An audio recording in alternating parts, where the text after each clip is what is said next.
I'm working on, but this is my conjecture.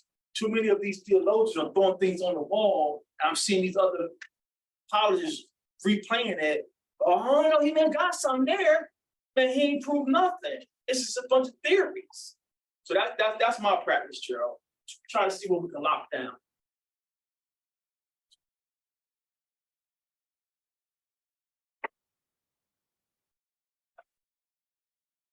All right, so we're going to transition now to Destroying Christian Dogma, Part 13. Let's play the intro.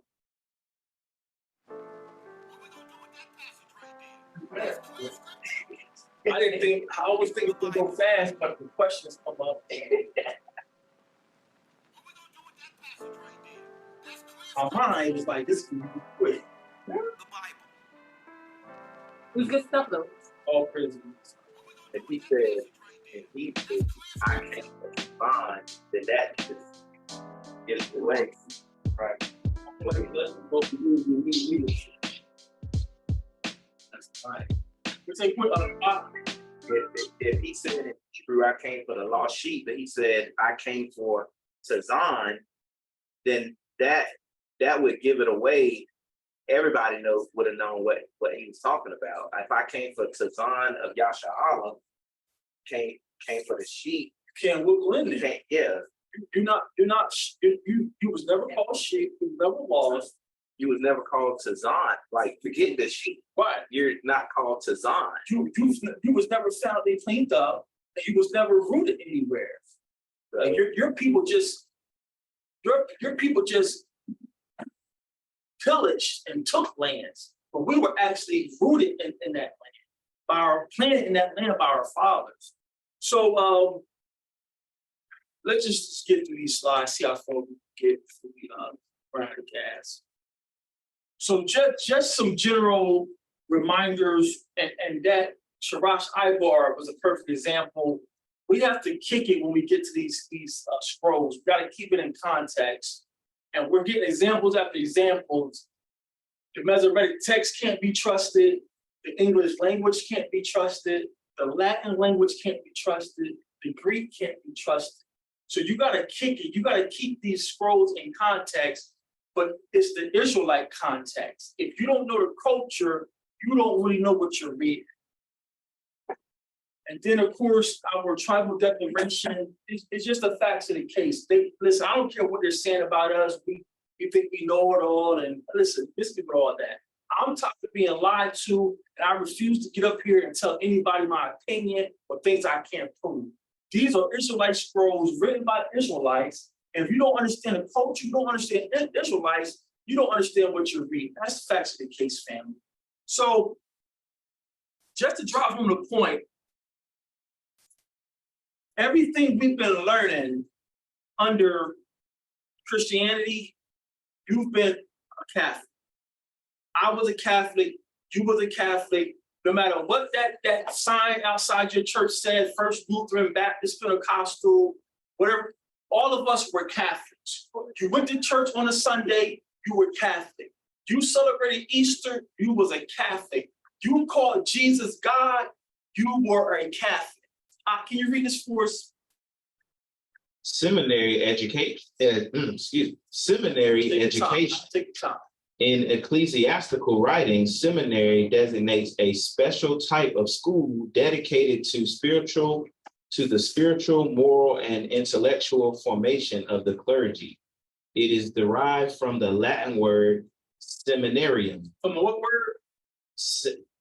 The Latin word. So Latin is Rome. Right. Seminary has no roots in Israel. Seminary has no roots in Hebrew. Your apostles, and I don't like calling them apostles, but that's a pagan word. Our ancient elders know nothing about a seminary school. Read on. Which was commonly used to describe a place where young seedlings were prepared for eventual transplantation. So they developed these schools to nurture young seedlings. According to our Abba, where are we supposed to be nurtured at? According to the law, what did he say? What did he tell the men to do? Teach this to your sons' sons. He didn't say put them in no school. He didn't say look for no Harvard University's theological school. He didn't say look for Princeton. He said teach this to your son's sons. It's simple stuff. Daddy, why are you building these rocks? Because the great I am brought your ancestors over this river. It's simple stuff. Daddy, why do we turn to face Jerusalem when we pray? Son, that's where our temple is. That's where your great uncle Solomon dedicated the temple to the Most High. And he told the Most High, said, anybody prays here, he will hear their prayer. Our way of life is simple. You don't need no seminary school. No, I didn't have anything. Read on the first official. The first official use of this word to describe institutions for clerical training dates back to the Council of Trent, which did not invent the terms which did not invent the term as such, but accepted it from some of the writings of the period by men such as Cardinal Reginald Pole, St. John Fisher, and St. Ignatius of Loyola. The Council of Trent has nothing to do with us. We didn't have councils. When you hear the word council, that's Catholic, that's Catholic. And then if that wasn't enough, it tells you the word wasn't coined by the Council of Trent, but seminary was first used by these men who have titles of cardinal and pope. Where'd that come from, family? Rome. Has nothing to do with, that's why your pastor don't know what time it is. That's why your pastor telling you the law was a schoolmaster. That's why your pastor is telling you Jesus is God. And this man told you many more times, I'm doing this of my Father. Read on.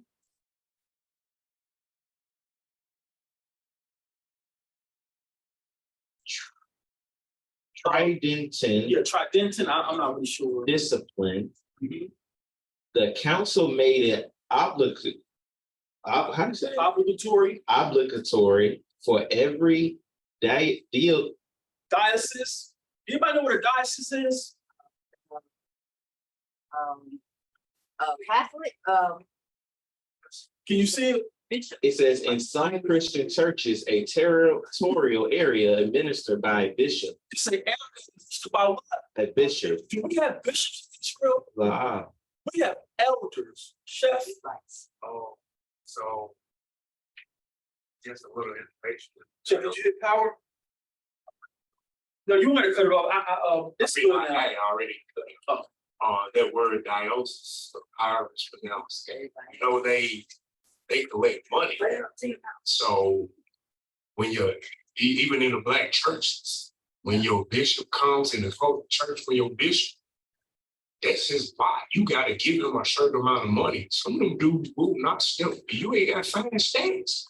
They ain't come to see. That's true. So if you don't get a certain amount of money, they won't even come to your church? They go around like, you know how the musicians go have concerts. They go to their diocese to collect money. They will not speak if you ain't got that bread. They might not even come in. It's one behind you, sis. That's true. My father was a district superintendent, and my grandfather was the administrative assistant to the bishop. And the superintendent got I don't have Range, domain? range. There's several churches. Those churches report up to the superintendent, who reports up to the bishop, and the money goes to the bishop. What I came on here to say, when my father passed away, the bishop is obligated to do a superintendent's funeral, and he would not do a funeral for less than $500.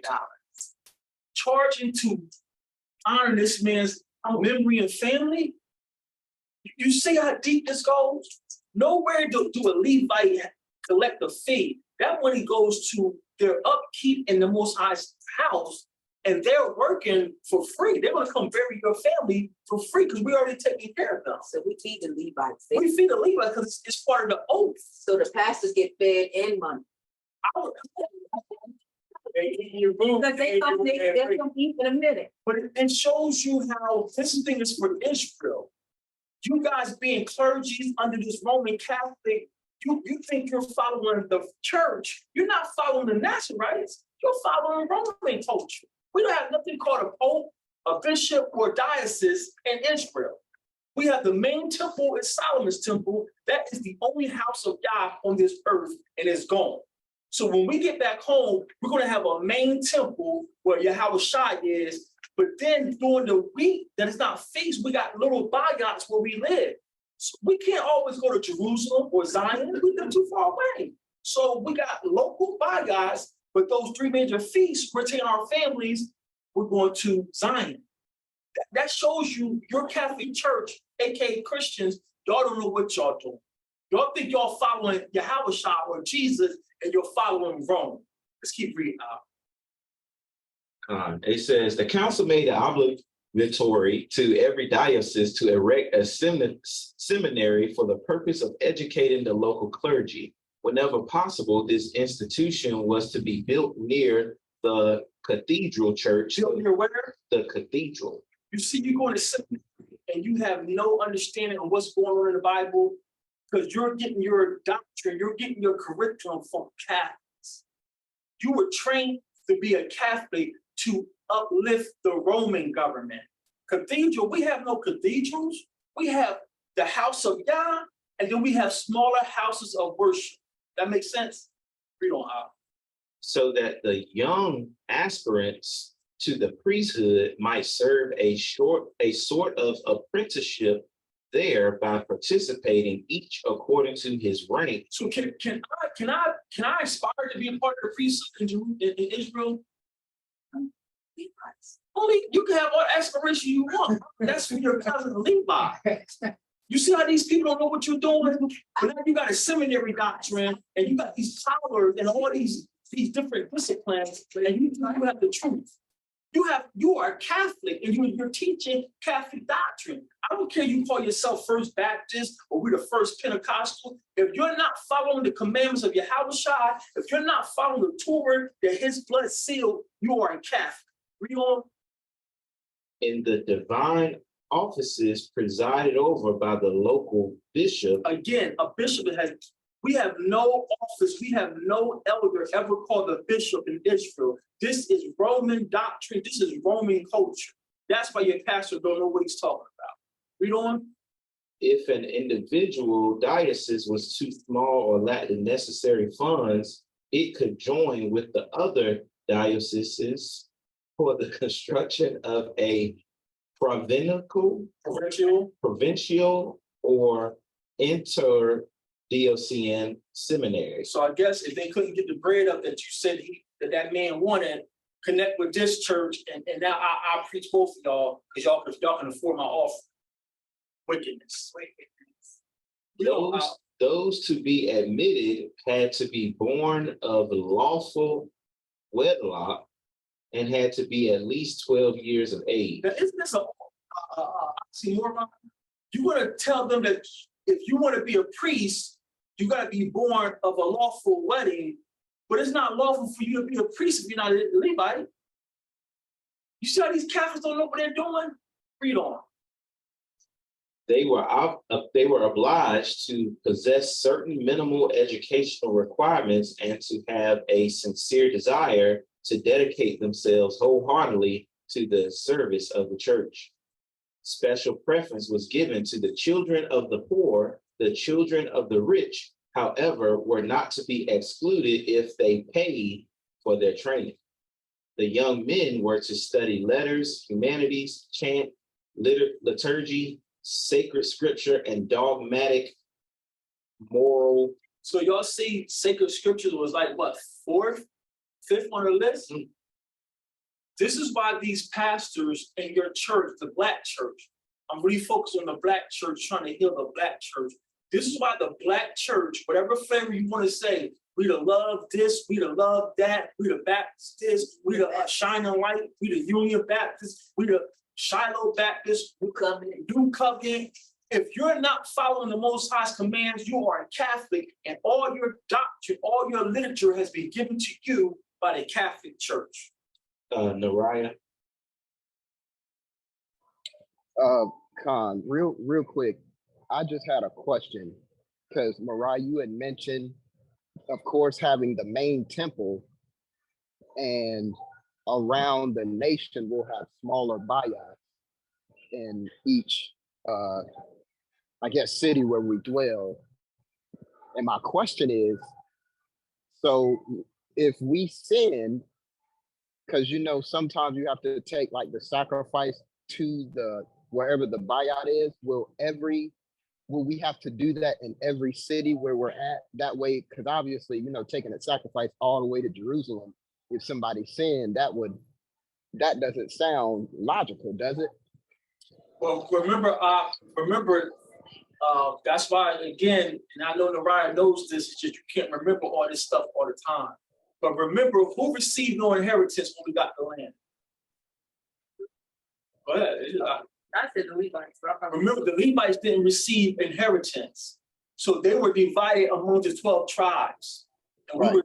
we were told to take care of them in our cities because they were going to sacrifice for us. So no, we wouldn't wait to the 3 major feasts to go to Jerusalem. We said that we're going to go to the local bayat and tell the Levite, here's my sin offering. Please, you know, atone for my sins. So Now that poses my question, because I do remember that. My question actually is, will each bayat be after the structure of the main temple that the Most High ordained for like the tabernacle? That was my main question. oh yeah, you best believe it. You're not going to go to Ephraim and you find a bayat not doing something that Solomon's temple is doing. It's uniformity. It's uniformity. That's why like all these churches got different things, and us Hebrew communities got different things. No, when you go to any main Solomon's temple, David set up the blueprint. So you best believe those little bayats, y'all better be following what David set up because he got those commands from the Most High. So Got it. Okay, so yeah, the Holy of Holies, there's gonna be one of Aaron's sons in each one of those bayats, pretty much. Absolutely. Okay, that's what it was. All right, the water. Yes, something. I just wanted to, just a reminder, and maybe you already know. Put it up to your mouth.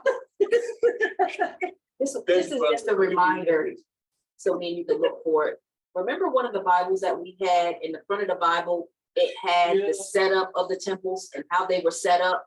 That was it's the little blue soft cover at the house. So the internet research ISR book. Yeah. It has the diagram of the temple. So that kind of was a good diagram. I'll bring it next week if you remind me. It's at the house.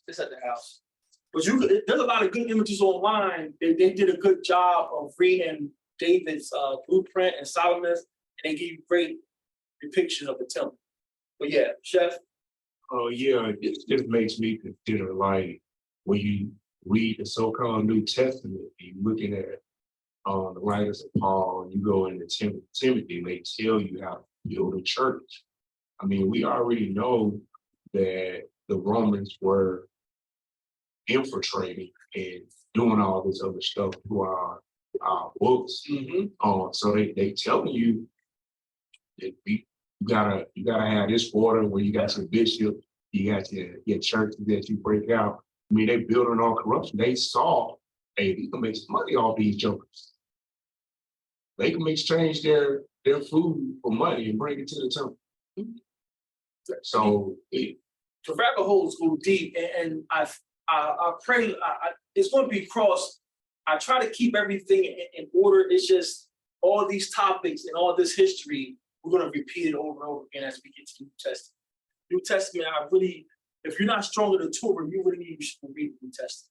You got something? Gerald, he said, was it set up like that in the past? Or I wonder if he's saying, is like any references he could go to see that, them being set up, those smaller ones. They didn't, remember, we're here because they didn't keep the law. So they were supposed to be set up like Solomon's temple, and the Levites were supposed to be doing what Aaron was commanded to do, but they didn't. And that's why King David had all those women. That's why his house was in a muck, because the Levites fell. The Levites been fell. Just like these brothers trying to prove, the West Africans don't have no recollection of them being Hebrew. If you do the research, autobiography of Olado Equinado, he tells you that when I learned to read English and I read about these Old Testament Israelites, aka Jews, they sound a lot like my people, which lets you know we've been lost our way, even in the west coast of Africa. So you're trying to pinpoint, none of West Africans know about anything about no Torah. They ain't know no Hebrew. Tell me they've been lost their way. They tell you that. So you got all these Christian apologists swear they're killing it, having 10-hour marathons, and you don't know what you're talking about. The West African Israelites been lost their culture way before the slave ships, and it happened in the Bible days. Read these Old Testament, read the law, family. They tell you we found the book of the law and we opened it and wept. What are you doing till you found the book of the law during Hezekiah's time? How'd y'all lose it? You speak the language, you got the temple, how'd you lose the Torah? So no, you're gonna find where it's a record saying they did the same thing. I'm telling you, David set this up and he told Aaron, your son's son is to follow this. But they didn't, and look at us. And look at us. Like, I think when they're talking, when Paul is, or when they're going out in the book of Acts, it's kind of describing how they're going to the different bayas, and they talk about that. But that's, I guess that's what one of the only accounts that we have. And by the time we get to Acts, remember the Greeks just done killed us. Right.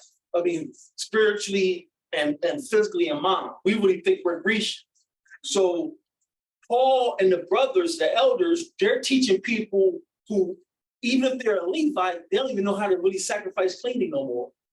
You know what I mean? That's how far we're going. So what that generation, Shawwal and Paul are doing, let me give you some kind of foundation and y'all forgive us for the rest.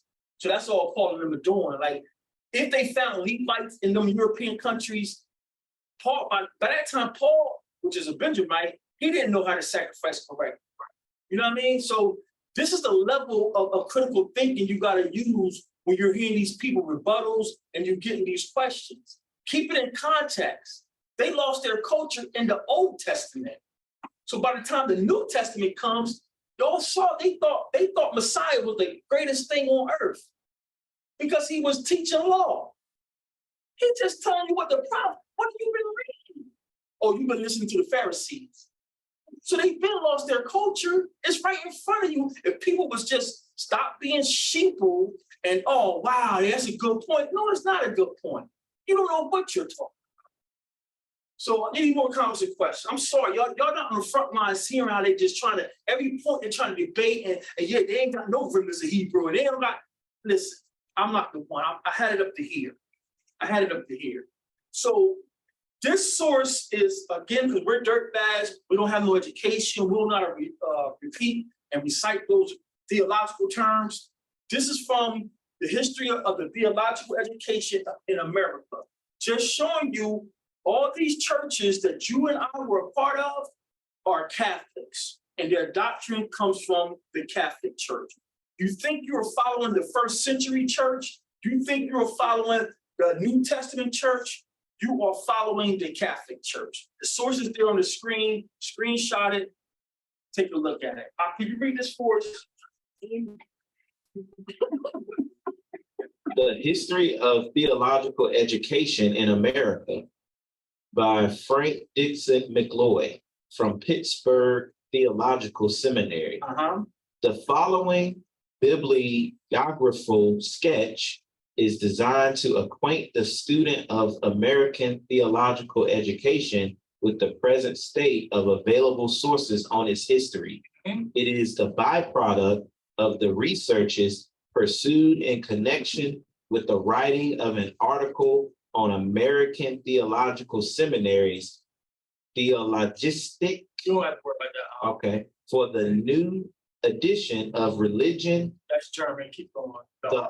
The article is a joint enterprise by Professor George Hunston Williams of Harvard University and F.D. McCloy. So these are doctors from Harvard and other Pittsburgh telling you about the history of seminary education here in America. You know? And covers the period from the close of the 18th century, 1700, to the present. So that means all your pastors y'all set under, they're under this type of doctrine. Read on. There is no comprehensive study of development and ministerial training with regard either to educational theory or institutional structure during the 178 years since the founding of the first seminaries by the Dutch Reformed and the Roman Catholic denominations. Who founded the first seminaries? The Dutch Reformed and Roman Catholic denominations. Are you Dutch? Are you Catholic? Why are you listening to them for your education? Read on. In 1784, a very brief survey was given by William Adams Brown in A Century of Theological Education and After. So that's all we need. The point of this slide, it tells you these doctors, not Abijah, not the Torah Group, these doctors tell you the first seminaries founded here in so-called America were formed by the Dutch Reformed and the Roman Catholic. Now the Dutch, they try to clean their names up, and they did become, I gotta be objective here, they did become abolitionists, but they had, anybody, well, we got minors here, but the Dutch did have slaves. Even if you smoke cigars, even on their cigars, the Dutch masters, they're called Dutch masters. What are you the master of? And then if you look at their branding, they're Dutch masters dressed in black and white. What are they telling you? Priest of Baal. They're Catholics, priests of Baal. So all your seminary doctrines that's formed here first were formed by Dutch reformists and Catholics. That's the point of that. Continue on here. Start at Yeah, just you can drop down to the highlighted. 3 articles on Jewish, Protestant, and Roman Catholic theological training appeared in Higher Education. 9th edition back in 1963. This is when you're doing research and this I was about done with this source, and then my eye caught that Jewish. Y'all know when we see Jewish, our heads snap. So it says it's 3 articles on Jewish, Protestant, and Roman Catholic theological training. What's missing from this? Israelite. Ain't no Israelite training. All your literature has been given to you by foreigners. People who don't know your language, they don't know these pictographs. They don't know your culture. They're coming, Johnny come lately trying to say, they're finding fragments. Oh, he probably finished it with this. Oh, that probably was a cow. You don't know what it is. And now you're going to give me a doctor of seminary said this? You see how far behind enemy lines you are? That's why you're being healed. Don't take for granted when you understand the language, when you see these Hebrewisms. You are being healed because Father owes you. All praise. And I was going to say too, like even on the previous slide, you don't have to go back, but they said all of this, this style was reformed and started in the 1700s. Then and even this right here, my question would be, what did they do before that? You see what I'm saying? Like that, it doesn't make any sense at all. So when I seen this word Jewish and Protestant theological training, this is an old source about Henry Ford did not invent the automobile. Ex-slave, I can't tell you what if he was an ex-Hebrew slave, because they have multiple nations by this time. But an ex-slave who was black like you and I, he invented the first car. But Henry Ford invented the assembly line to mass produce with the conveyor belt. So when Henry Ford became a millionaire, those fish people tried to strong arm him for his business. So Henry Ford says, oh, that's how y'all want to play? I'm about to hire my own researchers to research who y'all really are. And his book, he redacted under pressure, I believe. But anyway, his researchers produced a pamphlet, a booklet called The International Jew. I have a copy of it down here. And at the time, Ford put up $1 million at that time of his own money. And y'all know inflation, it would probably be like 3 million today. So he put up his own money to research who these people are, and he published his findings, and he got hot. But just for the sake of time, you can download this online, and you can find it cheap. I think it's only like 200 pages in book form, but this PDF is downloadable free of charge. We're just going to read page 517 of the International Jew, the world's foremost problem. Can you read that? This is page 517, the International Jew. The last place the uninstructed observer would look for traces of Jewish influence is in the Christian church. Is where? Is in the Christian church. Now, when you're writing, you got to be very crafty and you have to choose your words wisely. I'm an Israelite. I don't care if I did well in your school. I care nothing about your English. I care nothing what you think of me. I'm Nat Turner. But what is he saying when he's calling someone the uninstructed observer? The ignorant. The ignorant, maybe pastor coming off the slave plantation. Maybe you want to be them and going to their schools and you think their schools got something. The last place you would think to look for Jewish influence is the Christian church. Can you read that again out? The last place the uninstructed observer would look for traces of Jewish influence is in the Christian church. Yet, if he failed to look there, he will miss much. So what is it saying? Where you get information from, Black pastor? Where your doctrine be coming from, Black pastor? Bishop, Reverend. That man had about 15 accolades after his name down in that church. All your information be coming from foreigners, Jews and Catholics. Read on. If the libraries of our theological seminaries were equipped with the files of Jewish, complete files of Jewish literary effort in the United States during the past 15 years, and if theological students were required to read these Jewish utterances, there would be less silly talk and fewer easy marks for Jewish propaganda in the American pulpit. So he's saying if we had the complete record of all the literature that these fish people produce, it would be less silly talk like we got to support Israel. Those are God's people. We got to defend Israel at all costs. If you really knew who was producing your literature, you wouldn't be saying them silly remarks. That's what this writer is saying.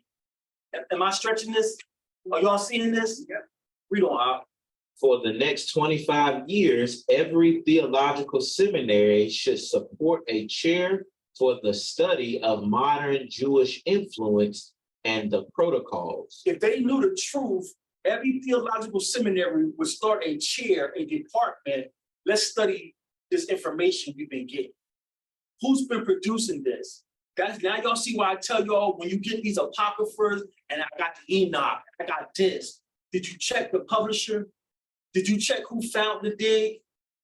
They found the fragment in 1948, but they didn't publish the fragment until 2016. Why did it take you almost 80 years to publish your findings? I can do that. So this is this is the level you got to go through when you think you got a source.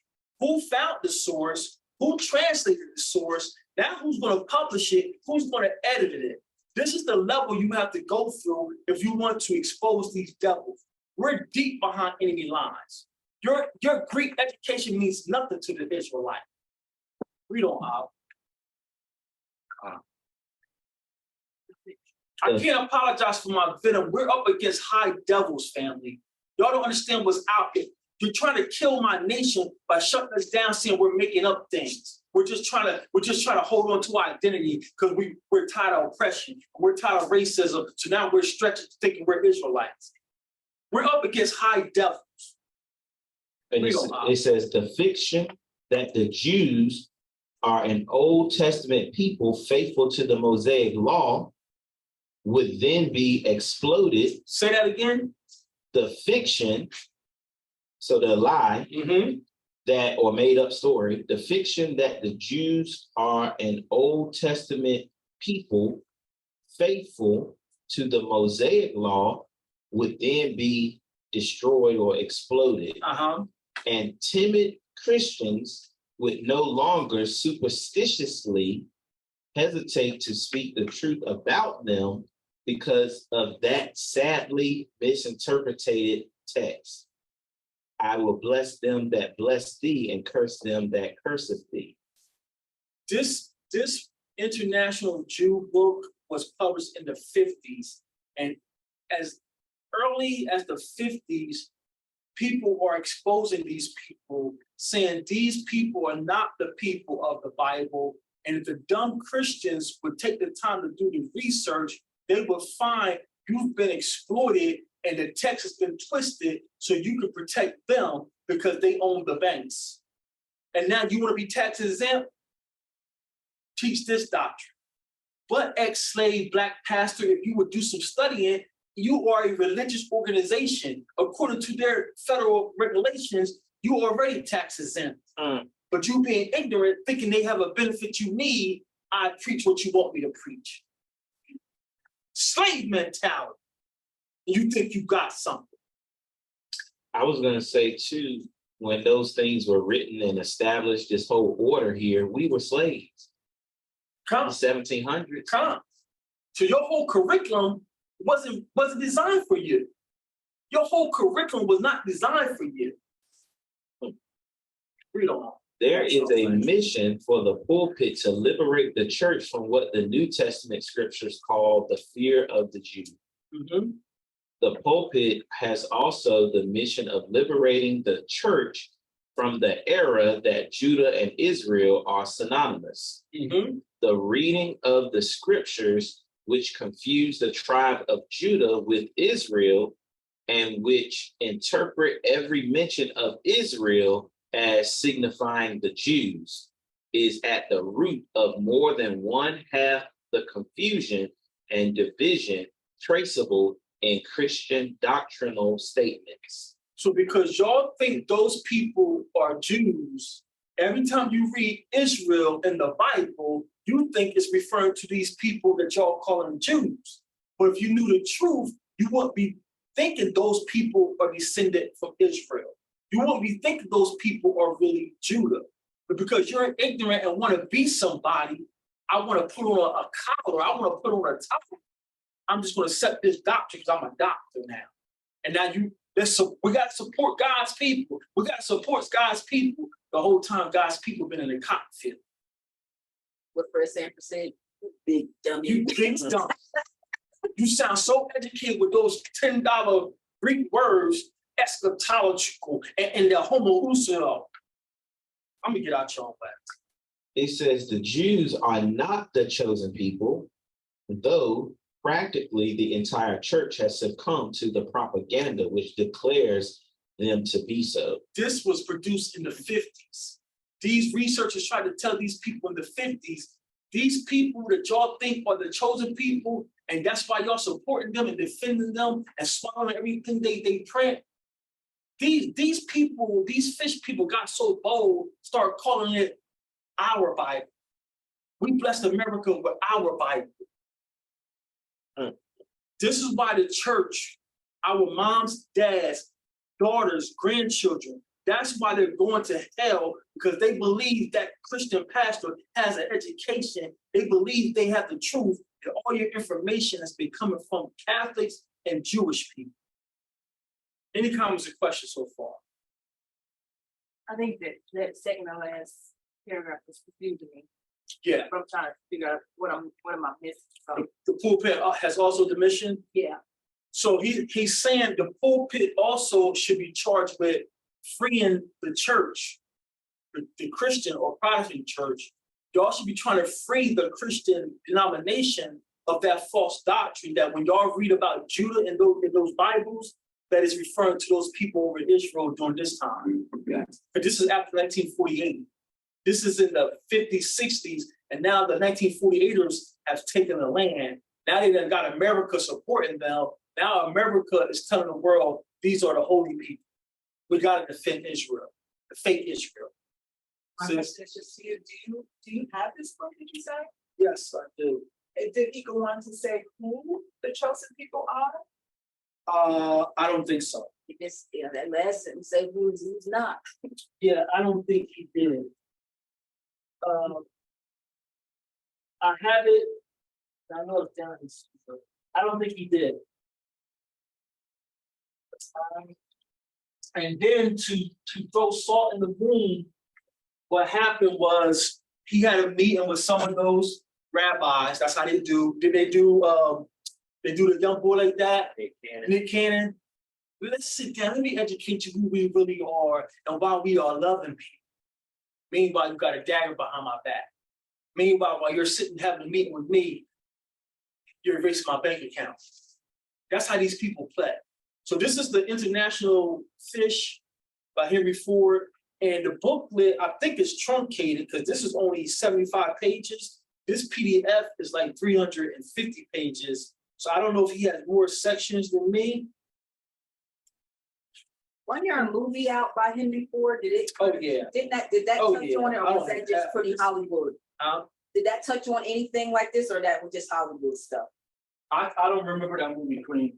It came out about a year or so ago. Henry Ford? Henry Ford had a movie. I don't remember. I They probably wouldn't have. I don't remember. Probably. But since I just checked the table of contents, and that table of contents is not even a third of this PDF.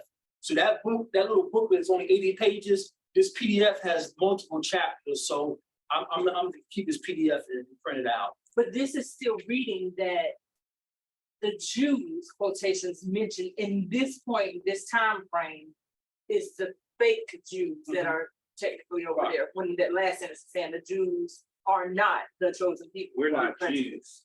So I think that's like, when they say Jews, they talking about them. Right. We not Jews. Oscar.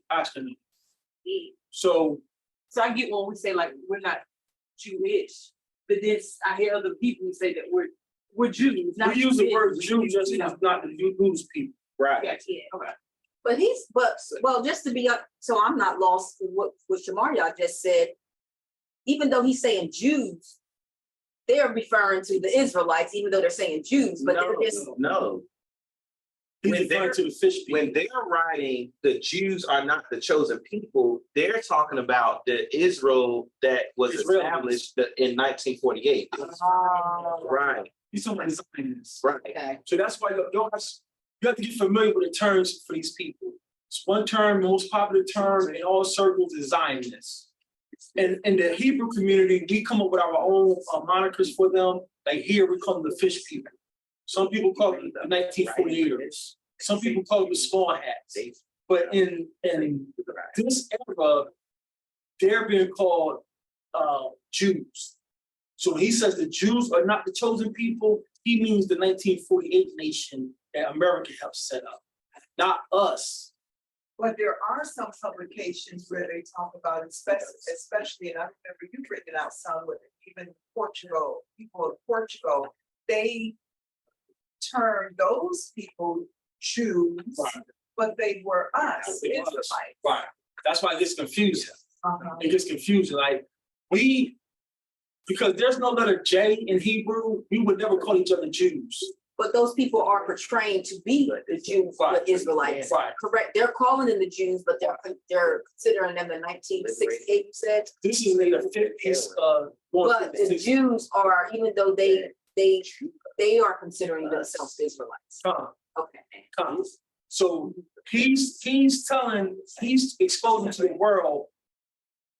No matter, and this wasn't written for the Black church. This pamphlet by Henry Ford was written for the Christian church. Henry Ford researchers are trying to wake up the Christian church, telling them your literature you've been preaching has been designed by these people. That's why you got this Zionist movement. We got to support Israel in the church. How are you a Christian talking about support Israel, and according to your doctrine, they killed Jesus? But now in your church, you're saying support them. What's going on here? Y'all are confused. Y'all say y'all love Jesus, and according to your research, they killed Jesus, but now you're going to stand in your pulpit, we got to get behind God's chosen people. Confusion. So just so we're on the same page, this article is calling the fake people Jews. The Israelis, 1948, they're not talking about us not being the chosen people. At this point, like Sister Corinne asked, if he stumbled across, if his researchers did put two and two together, they ain't gonna go that far. They ain't gonna go that far. So I don't think, I'm gonna check this PDF because that's really not, this PDF has many chapters. That only has like 18-something chapters. But just so we're all on the same page, this paragraph is talking about the Zionists, not us. He's trying to let the church know, stop supporting them or do your homework. They are not Judah. When you read about Israel and Judah in the Bible, it's not these people. That's what he's bringing out. Everyone understand? Yes. All right, so this is why the church has no understanding. All your curriculum, all your doctrine has been given to you by the Roman Catholic Church and all praise to the Most High. Just like they confuse all this melanin for all nations. Oh, who robbed you? A black man. You gonna say that in Israel? Everyone, a black man robbed you? Oh, no, dog. In Israel, a black man robbed you. But it's the same thing for their nation. Their lack of melanin helps them blend in. So you could very well see a Catholic priest who's a fishman, because they blended in all the nations, and that's how you manipulated the literature. Because you're posing as a doctor of the Catholic Church, but really, if I check your pedigree, you are a Khazar, you are a Zionist. Y'all see how far this goes? Yeah. It's very, very, that's why I'm telling you, you can't get this revelation from your intellect. You have to fast and pray. I will show you what's going on. Anyone ever heard of the hypostatic union? Anybody ever heard of this? I heard about I think Christ. we're going to beat you out. Mike? It's clear. Just to clarify, Zionist means like people against Zion, right?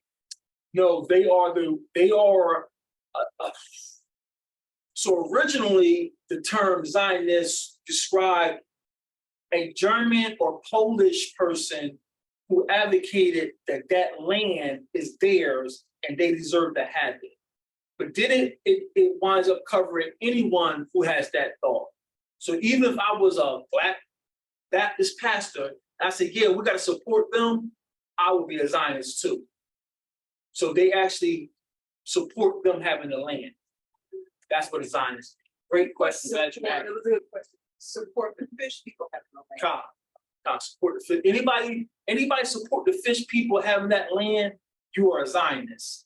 You are a Zionist. And some of their own people has broken away and says that's not our land and we shouldn't have the land. What they call. They're called Messianic Jews. Messianic Jews or non-Zionists. So I'm a Jew and I know we don't belong here. So I'm a non-Zionist. I'm a Messianic too. I could be a Messianic too. Great question. But what I found is that now the Zionists are considered the elite of their nation. Like those older people that pretty much hide the real agenda that they're trying to portray. And then you'll just have the regular Israelis that they're in the dark too. So like the Zionists would be the ones that's the elite, that's talking to the governments, that's coming up with policies. And if they have to sacrifice some of the regular Israelis, then they don't care. That's how you end up with a situation where they're the most vaccinated, state and country, et cetera, et cetera. So now they'll say the Zionists are like the secret society of the Jewish people. Puppet master. Right. Because you being a poor Israeli with a fruit stand, you don't know what's going on. So you're going to do what I'm telling you to do. And if not, I'm going to take your fruit stand, your livelihood. Right. So that makes perfect sense. So hypostatic union, you learn this when you go to seminary or you've been up under a seminary pastor. Hypostatic union is a doctrine that Jesus, bless God, is fully God and fully man. That's where you get that doctrine that he's fully God and fully man. Because these pagans, not you and I, not you Nazarites, we're going to go to the text. our ancestors became convinced by his works. But now you get us being slaves because of the curses. Messiah says this is going to be trodden down and you're going to be sent into the world. Now we're scattered around the world, and now these pagans are arguing. Was he God? Well, how could he be God if was now y'all guessing and coming up with these theories? Oh yeah, he was man. So he felt that crucifixion, but he was fully God at the same time. That's the hypostatic union, Chef. You saying God died? God died. God died. You see how sick and sinister that sound? Who was controlling the world while he died? That would always confuse me. Even as a kid, I was like, that don't make sense. It doesn't make sense. It doesn't. If he's one person, how did he come back alive? Who brought him back? This is the result of our lawlessness, and now you get this hypostatic union. Jesus is God and man. So all of us who grew up in the Christian church thinking Jesus is God is because we were Catholics. So he brought himself back. Brought himself back. And closely related to the hypostatic union is the Trinity. Can anyone make sense of this Trinity diagram? Does this make sense to anybody? So I see what's in the Father. Yes. We're different now. Different denominations put their own spin on it. But this is one of the most popular diagrams you'll find out there. Anybody make sense of that? Now, it doesn't make sense, but what they're saying is they're all God. They're all God. In different forms, but they're all together as one, but they're separate in role. Y'all see how you're breaking that down? That's what this diagram is trying to tell you. So you give me the hypostatic union, and now you're going to give me this Trinity. Like, you have no scriptures to support any of this stuff. So where are they getting this from? Where are you getting Jesus as God? The Council of Chalcedon, 451 of the Roman Empire. Can you read the Chalcedonian Creed? Seem like Chaldeans to me for some reason. Probably is. The Council of Chalcedon, the Chalcedonian Creed. We then, following the Holy Fathers, all with one consent, teach men to confess one and the same Son, our Lord Jesus Christ, the same perfect in Godhead and also perfect in manhood, truly God and truly man. He's what? He's truly God and truly man. This Council of Chalcedon are Catholics telling you this. Read on. Of a reasonable, rational soul and body, consubstantial with the Father according to the Godhead, and consubstantial with us. The same stuff, he has the same substance as God and the same substance as man. He's fully God and fully man. Read on. In all things like unto us without sin, begotten before all ages of the Father. Now he's begotten. You see how it makes your own definition don't make sense. He's fully God and fully man, but he's begotten of the Father. You paying tuition for this, sis? You driving to universities for this? For a man to tell you, yeah, he's God, but he was begotten of God too. Right. Read on. Yes, sir. According to the Godhead, and in these latter days, for us and for our salvation, born of the Virgin Mary, the mother of God, according to the manhood, one and the same Christ, Son, Lord, only begotten, to be acknowledged in two natures, inconfusedly, unchangeably, indivisibly, and in justice for all.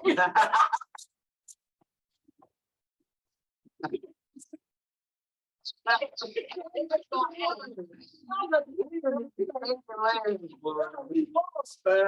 was just about to ask right before you started reading again, what was the point of Mary? I mean, first of all, like, we could stop on your God has a mother. Right. Like, Pastor, that's what you Beginning of the last, why you got a letter? You tell me that Jesus came from Mary, and now you're telling me Jesus is God. Now you're telling me God has a mother. My power has no beginning. Our power has no beginning. You see, this is how old are you? 14? 14? 13. 13. A 13-year-old child is understanding this. Shalom, family. A 13-year-old child you're telling me your God has a mother. Read on, it gets worse. Con.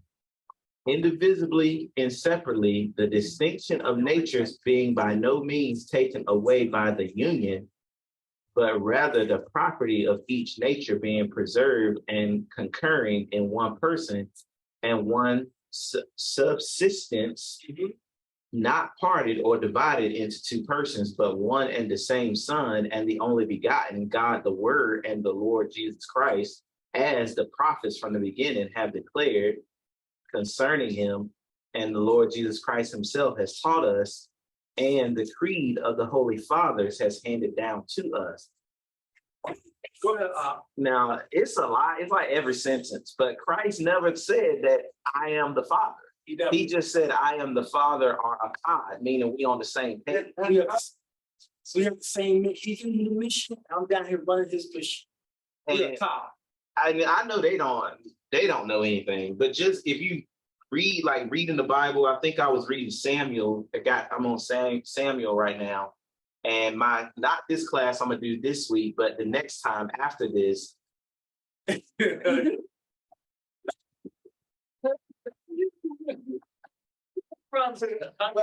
you know, I've been talking about these cowards and stuff for a long time. But it's all of it because they say in here that he makes up fully God and then fully man, and they're not separate.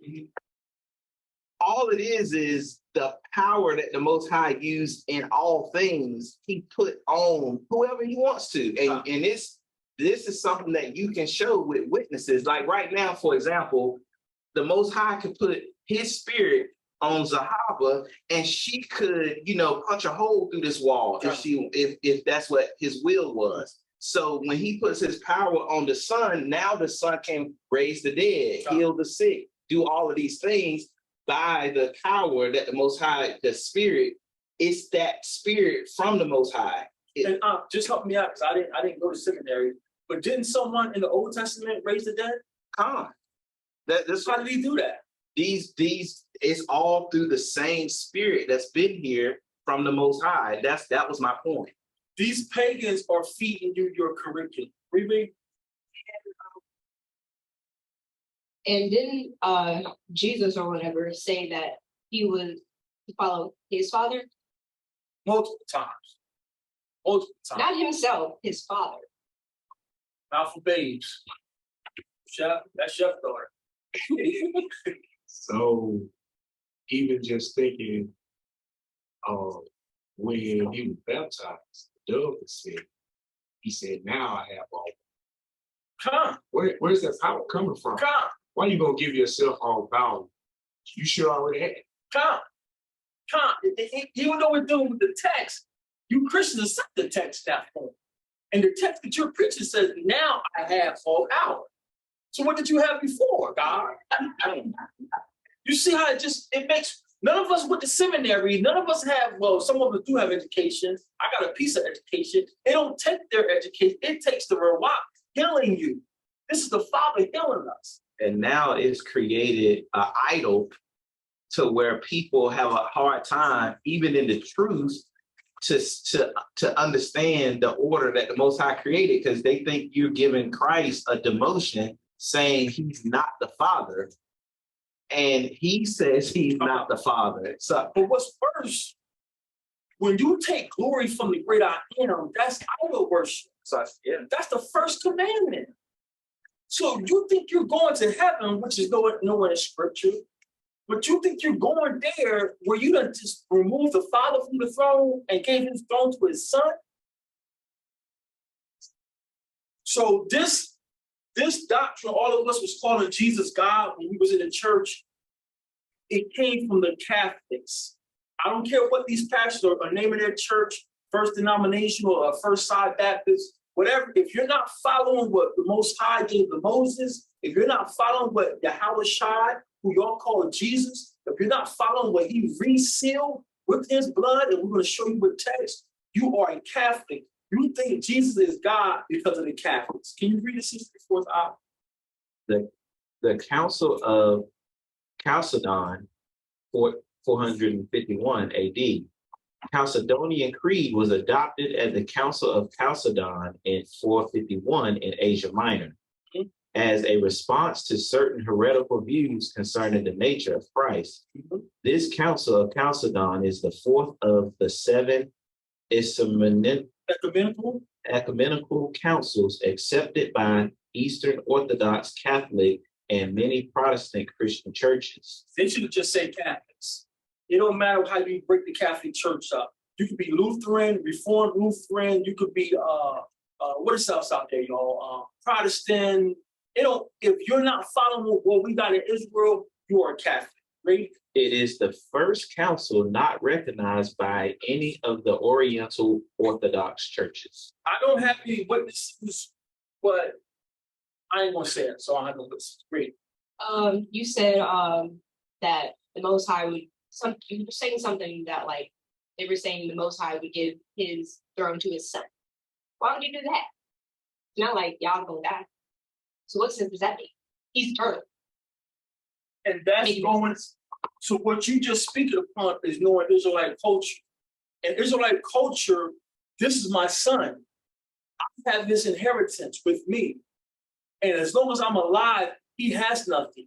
So he works my land, not because he loves me, because it's Torah, but I'm not going to treat my son bad.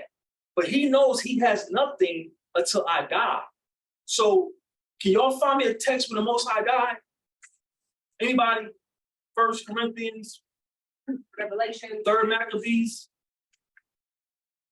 If you can't show me where the Most High died, Messiah has nothing. Everything belongs to his Father. And because he is the son of the king, if you're the son of the king, what are you called? it's in Galatians.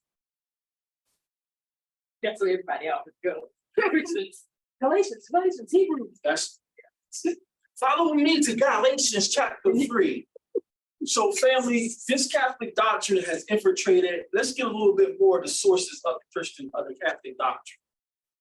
The website is there at the bottom of the screen, Papal Encyclicals. Letting you know this is from the Catholics. Read on. The Council Fathers. Do we have fathers? What commandment did Yahweh Shai or Jesus, what did he say? Call no man father. Wow. Y'all sharp today. The one you say you work for told you call no man father on the earth, for what is your father? He had foresight, didn't he? Already shooting down the Catholic Church before he was even formed. He knew what was coming. It was the Emperor Marcion who, after the robber council of Ephesus in 449, commanded this council, the one that's in 451, to meet. So, emperor, if he's an emperor, what government does he run? Roman. You see where you're getting all your doctrine from? This council was set up by the emperor, and at this time in Roman history, Rome has their government has been shared. The emperor is like the president, but the Pope keeps the people in line because they believe the Pope is in the place of God. So the emperor is calling for this meeting, but he's letting the Pope know, set it up. Read on. Pope Leo I was opposed to it. Mm-hmm. His views was that all the bishops should repent of their ways and individually sign his earlier dogmatic letter to Flavian, Patriarch of Constantinople, and so avoid a new round of argument and debate. So the Pope Leo the First, like, I'm tired of all these councils. Just repent and sign my earlier letter. What are you repenting for? Who gave your law? Read on. Moreover, the provinces of the West were being laid waste by Attilia's invasions. So we got war on our fronts. We ain't got time for this council. Read on. That's Attila the Hun. But before the Pope's view became known, the Emperor Marcian had, by an edict of May 17 and 451, convoked the council for September 1st and 451. Already scheduled the council. Although the Pope was displeased, he sent legates. Although the Pope was displeased, he sent legates. Pastianus, Bishop of, it doesn't matter, the priest Boniface and Basil and Bishop Julian. Are these people Israelites? No. Did you read how they sat under Messiah? Mm-mm. Did you read how Messiah breathed on them? Did you read how they followed Paul? Maybe Matthew. Do we care about these bishops? We don't. No doubt. No doubt, Leo thought that the council would cause people to leave the church and go into schism. Is this church he concerned about? Is this the Nazarites? Are these the Hebrews? The Black Christian church, they read this old literature, and when they hear the word church, they think it's talking about them. This church is talking about the RCC, Catholic Church. So you got our people think they're embarrassing us with all this law talk and they want to eat this lamb. The church fathers laid down, you defending the Catholics and you don't even know it. You sound real smart on your platform. Dumb as bricks. Read on. So he wanted it to be postponed for a time, and he implored the. It don't matter. The point of this slide is showing you and all these doctor seminaries, you think Jesus is God because it's Catholic doctrine. We're going to go to the scrolls in a minute. None of our elders, once they was convinced that Yahushua is the Son, none of them thought he was the Father because they called him the Son. So you thinking he's God the Father is because you are a Catholic. Any comments or questions about that? So now, not only have we been indoctrinated with Christian literature, like Riri alluded to earlier, even our secular education, K through 12, even up to university, has been given to you by pagans, by people who their information calls your father a liar. Their information that Riri has to swallow to get their diploma forces her to call the father a liar. That's why we got to raise our children to be crypto Jews and let them know, repeat this for their wicked curriculum to get out of their schools, but know that you are Israelite and our father laid down this for our ancestors.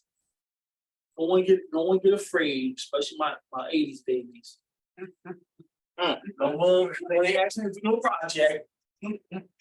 Y'all remember these projects in earth science? Doing that now. Y'all, nothing changed. Y'all ain't learned no new information since the 20 years we've been. Some new stuff now. I don't care about these planets. So this is what they told us was planets. This is what they told us was a galaxy. And all these planets are on these paths.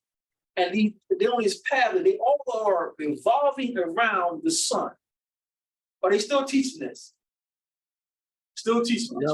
No, where they teaching geocentric and heliocentric. They teaching both of them. So now we got things revolving around the earth and the earth is going around the sun. Is that what geocentric means? Yep, geo is the earth, helio is the sun. I mean, just off the top of your heads, what scripture refute this picture? You don't gotta call it out. You just And the sun stood still. Book of Jasher and 1 Samuel. Job chapter 9. He made the earth that it should be stable. The earth is on pillars. Psalms 75 or somewhere. It's multiple verses where our elders record he made first of all, the demonstration. Where did he scatter the children of Israel to? Can y'all know on that, Paul? No. They taught us that in geometry or whatever deals with shapes. I don't know. Geometry. Yeah. If you know anything about flights, when you look at the road, if you're on the West Coast, why you fly back east, go to Europe or any of those countries? You go to they have no recorded flights going to the West. Yet, you go the other way, yet you have people even in the covenant teaching that The earth is a the ball. earth is a ball. Got a whole breakdown. You can see 4 or 5 days if you go the other way. You're flying from California to Africa and it's taking you a week. Just go the other way if the earth is a ball. So just to show you their Greco-Roman curriculum doesn't stop at the church. This is etymononline.com. And can someone read the etymology for planet? Before we do this, anybody play Scrabble? I used to. What word can you make out of a planet? Plane, Plane, Gerald Sharp and Daddy. Plant. What is a plane? A plane is flat. Your word for planet is based on plane, and plane is flat. But this is the image I gotta learn to get to the diploma. Every time. And you're a doctor of science from Harvard University. Oh boy, wrote a paper and been peer reviewed. But peer review, you just asking the same people that learn the same thing you learn. Why hashtag You good? You want some help? We've got a couple more slides. I'm good. Can you read the etymology of planet for us? Planet. Shut down my mouth water. I know I'm about to go start the sandwiches. My mouth water. Late Old English Uh-huh. planete Mm-hmm. in old astronomy, Mm-hmm. star other than a fixed star revolving in an orbit. So we already shut that down with the Most High's word. This earth is not revolving. This earth, if it's a star, what's a star? Fire. How we living on fire? Just ask questions. Read on. And from Old French planete, modern French planete, It don't matter. and directly from late Latin planeta, from Greek and all of those things. Right. But one thing here, wandering stars, a word of uncertain etymology, Is meaning what? they don't know. It's of uncertain etymology. They don't know. Now, this is just one source, but this source saying we don't really know where it comes from. But I know it's a ball. I have a question. So we're learning about the sun and whatnot, and we were having to do like astrology. But if the sun, say the sun is actually not as big as the other stars in the so-called galaxy, but if it burns so hot, How it's do you so close close. to it? How would that hurt? How do you supposed to measure it? We How can't do you even, know how big the sun is and that there's other stars? If the sun is so small that you need. you ever had your window rolled up, the sun coming against your window? It's about to burn you, but you got close enough to measure it. You want to tell me Dr. Einstein's And when it's an eclipse, sun and moon shows that it's the same size. before the kill you? The moon is eclipsing it, but the How big is the moon? just like reread this, they gonna let you get out of middle school. You can't just see the pictures. They're gonna classify you. But again, it's saying a word of uncertain etymology. Y'all just making stuff up, and we gotta learn it as fact. Let's keep going a little bit more. Perhaps Perhaps it is from a nasalized form of pi, root. Pi is an acronym for Proto-Indo-European, the Mm. first Indo-European languages. So it says perhaps. What does perhaps mean? Maybe. Perhaps I'm pregnant. Perhaps I got to check. I don't know. What if your supervisor says perhaps I submitted your time? What? Perhaps. don't see his name. mortgage and you talk about perhaps I submit to time. Right. So what does it, what does perhaps it means? Maybe. And it says number 2 to what? Flat, to spread, on the notion of spread out. So you tell me plain means flat and spread out, but again, you're giving us these images of balls. It ain't adding up, doctor. Doc, it ain't adding up. Gerald, did you have something? No, I didn't. I'm sorry. So I took y'all here. That was really supposed to be the warm up. We took so long with Shabbat's iPhone. I got to stop doing those implications. But that was just a warm up to show y'all you can't trust what you're learning in church. You can't trust what you're learning in those schools. Even if you're at the most prestigious university, they got Harvard, Yale, USC, they don't matter, Cambridge. Their research calls your father a liar. Now let's take what we just built as our foundation and let's put it on the Bible. The Bible. This is BibleResearcher.com. The link is there. It's still active. I was on it all week. I know it's hard to see, but can you read this for the people? Start at the red or start at the beginning? At the beginning. So far as concerned, the translation of the Hebrew and Greek text, which lay before them, the work of the authors of the authorized version, as has been shown above, was not done merely well, but excellently. So the work of the authorized King James wasn't only done well, it was done excellently. There were no doubt occasional errors of interpretation. What? There were no doubt occasional errors, but it was translated excellently. Wait, am I the only one reading this? You think I'm boo-boo the fool?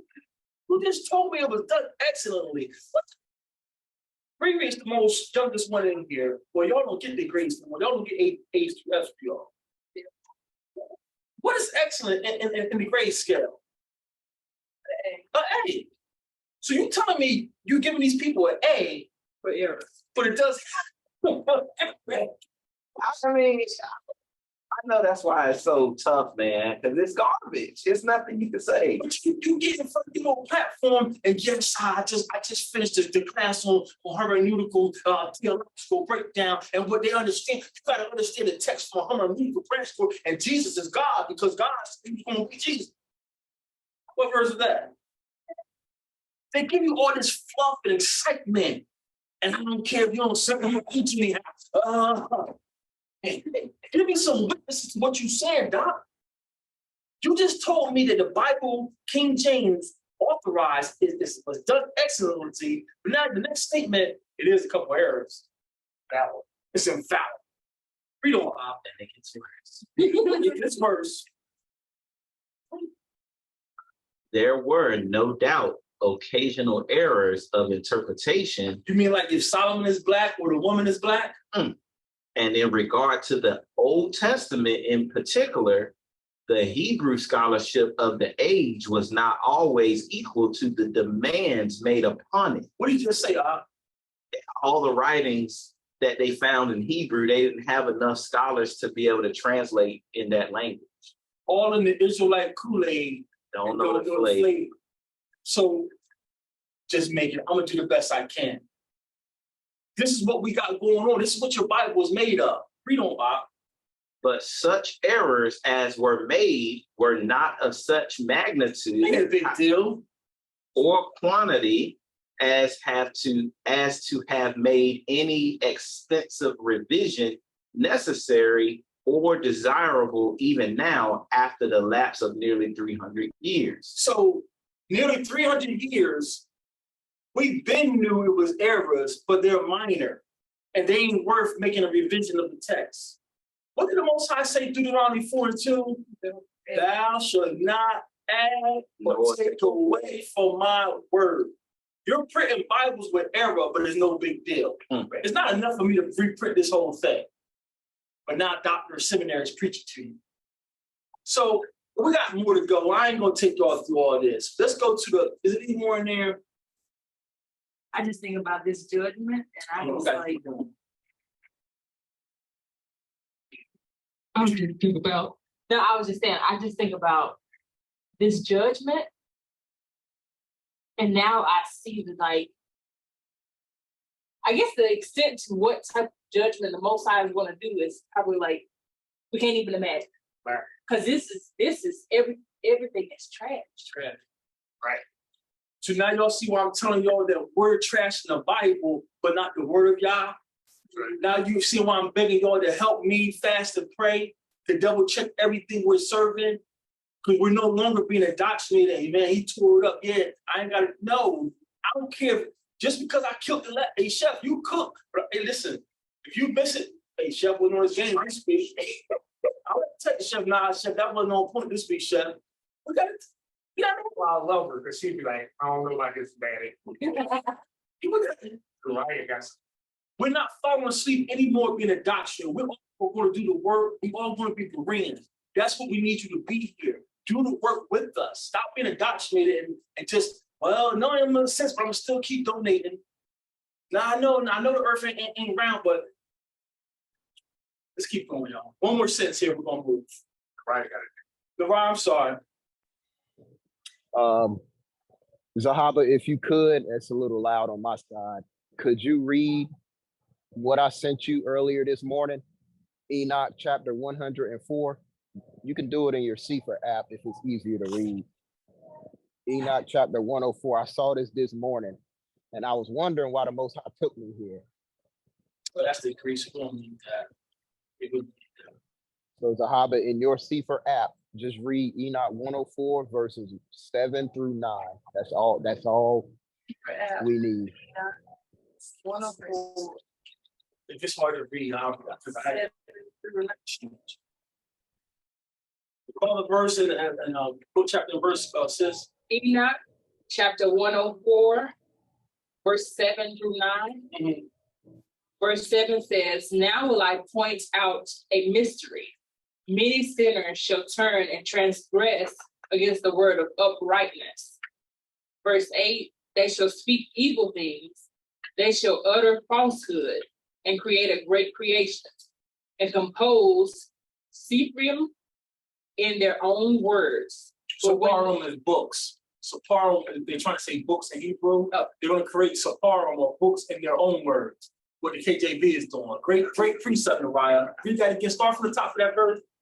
They shall speak evil things.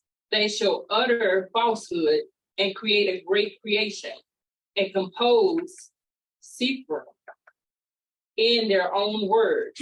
But when they shall write all my words correctly in their own languages, they shall neither change or diminish them, but shall write them all correctly, all which from the first I have uttered concerning them. Man, I gotta add that to the class. Send me that verse. I gotta add that to the class. That's powerful. And there was Enoch 104, verses 7 through 9. I'm ready. My goodness. Our elder already said it was going to happen. Enoch is the seventh man from Adam. He said they're going to write abominable things. But if the language isn't important, why did the Father tell Enoch when they put my word back into their language? Yeah, man, you don't understand. This is what we're doing here. We're putting the Father's word back into his language. Come get us peace. Come get your peace. I've even heard pastors or in the covenant once again say, the language is not important. Keep getting this Greek degree, you working in this Greek system. You cool with that? I want to know what the Father originally said. I don't want to be close, y'all. I don't want to be close no more. I want to know what he said to the elders. I want to know what he said. Now, y'all, please stay with me. Get some coffee, get a piece of chicken, because this revelation is like that chicken. We got something hot off the press last night. If the language isn't important, why they take it away from us? Like our senior used to say, things that make you so, It's power in the Hebrew tongue. It's power in the Abarya tongue. And then Christian pastors will also say the language doesn't mean anything, but then as soon as they let's say if somebody's reading something, they'll say, did you read that in the Greek? Oh, let's get it in the Latin. It means logos and. But But language ain't important. But see, can you read Greek? Can you read Abarna? Because that's the root of the thought. So you tell us, yeah, you don't know what you read. You got to read it in the Greek. The New Testament was written in Greek. It was based on Hebrew thought. Let's read. We got a couple more slides. Let me get out y'all back. Websites at the bottom of the page there. You can screenshot it. This website is still valid. Can you read the author here? Let people know these are doctors. These are not Black Hebrew Israelites trying to be somebody. These are not high school dropouts. Defects of the King James Version. I thought it was the word of God. Professor Isaac H. Hall, PhD. He's a what? PhD. So he ain't a high school dropout. PhD from Philadelphia, Hubert Brothers, Atlanta, C.R. Blackhall and Company, New York, A.L. Bancroft and Company. What year? 1881. What year? 1881. This is in 1881 is writing this. We don't After the words of high praise spoken for this version, it may seem strange to pass an extended discussion of its defects. What is it, bro? Can you be a man? You're praising it, and now you want to expose the defects. Be a man. Listen, I'm reading from this is the best I got, but it ain't perfect. We got Hebrew Israelites talking about everything in the Bible is true, and just to defend Christians. And you look a fool talking about everything in the Bible is true. I've seen that too. Everything in the Bible is not true. We don't And yet it must be confessed that this highly esteemed version is excellent but defective. The chairman of the American Company of New Testament Revisers, President Woosley, he's a doctor of divinity and a LLD, whatever that means, thus summarizes these defects. Our translators of the 7th century, 17th century, which is the 1600s, in a great many instances misunderstood the sense. They did what? They misunderstood the sense. So maybe what they were saying, wisdom is known of her children. They misunderstood the sense. We got witnesses what we're saying. When I get y'all wound up and all emotional, black pride this, and we want to take over the world with this, we ain't playing the organ and drums to get y'all stirred up. We're presenting our witnesses. These doctors are telling you these translators didn't understand the context of what they were reading because they're not the chosen people. The Most High is not anointing them. I mean, so good. To make this, I mean, oh man, it's crazy. It's oh man. To make this as evident as it may be made, we should need to write a volume. We need to write a whole encyclopedia about these errors. The main deficiency in our translation proceeds from want of exact knowledge of the Hebrew and Greek language. So wait a minute, you didn't master the Hebrew, nor did you master the Greek. So Pastor, why are you taking me to the Greek? Do you have the logo software? Do you know what homoousion is? Garbage. Not only is the sense wholly misapprehended in a number of instances, as could scarcely fail of being the case, but a perception of the finer rules of grammar and interpretation was wanting or missing. The grammar, they didn't understand our grammar. He, her, them, I, my, me. The same pronoun that we use for a male, we could attach it to a female, ya or wa or ha. You don't know our grammar, but you're giving me the English version thinking you're preaching good words. Now you got our text saying our Uncle Solomon saying, let him kiss me. Or then you say, well, he ain't speaking no more, and it's a woman speaking. Smack. Oh man. Not I'm sorry, in the use of the article of the tenses and modes of verbs, particles, and in a great variety of instances, the modern scholar, by his revisions, can repair and beautify the building reared by the older scholars. Thus, while no book can be written more fitted in style and expression to do its work more truly English, more harmonious, more simply majestic than our authorized version, new revises of the text and the version may hope by their salutary changes to contribute to its preservation in essentially the same form which it always had for generations yet to come. Y'all see what I'm telling y'all? If y'all doing the work, stop talking to these Christians. I listened to this Christian channel this week. I said, Father, I'm giving up. You're twisting verse. You don't know the authors. You don't know the editors. You don't know the Hebrew. There's no sense of us talking to them. They don't even know what we have in front of them. Here's your doctors telling you that first generation didn't know the context. They didn't know the grammar of our language. But I'm preaching you good Bible. Turn with me to John 4. God said he's going to put his spirit on all men. But he's talking to people in Jerusalem. So to understand all men, first you got to be in Jerusalem. We're almost done, y'all. It gets worse. I hope y'all sitting down for this.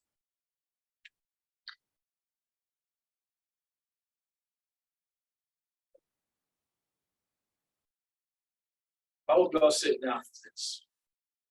The patriarchal problem, Salaki, the patriarchal Bible problem. Can you read this? The patriarchal Bible problem. After Sister Corinne, this is your book. Let's go to Genesis. Get Genesis ready. Genesis chapter 2.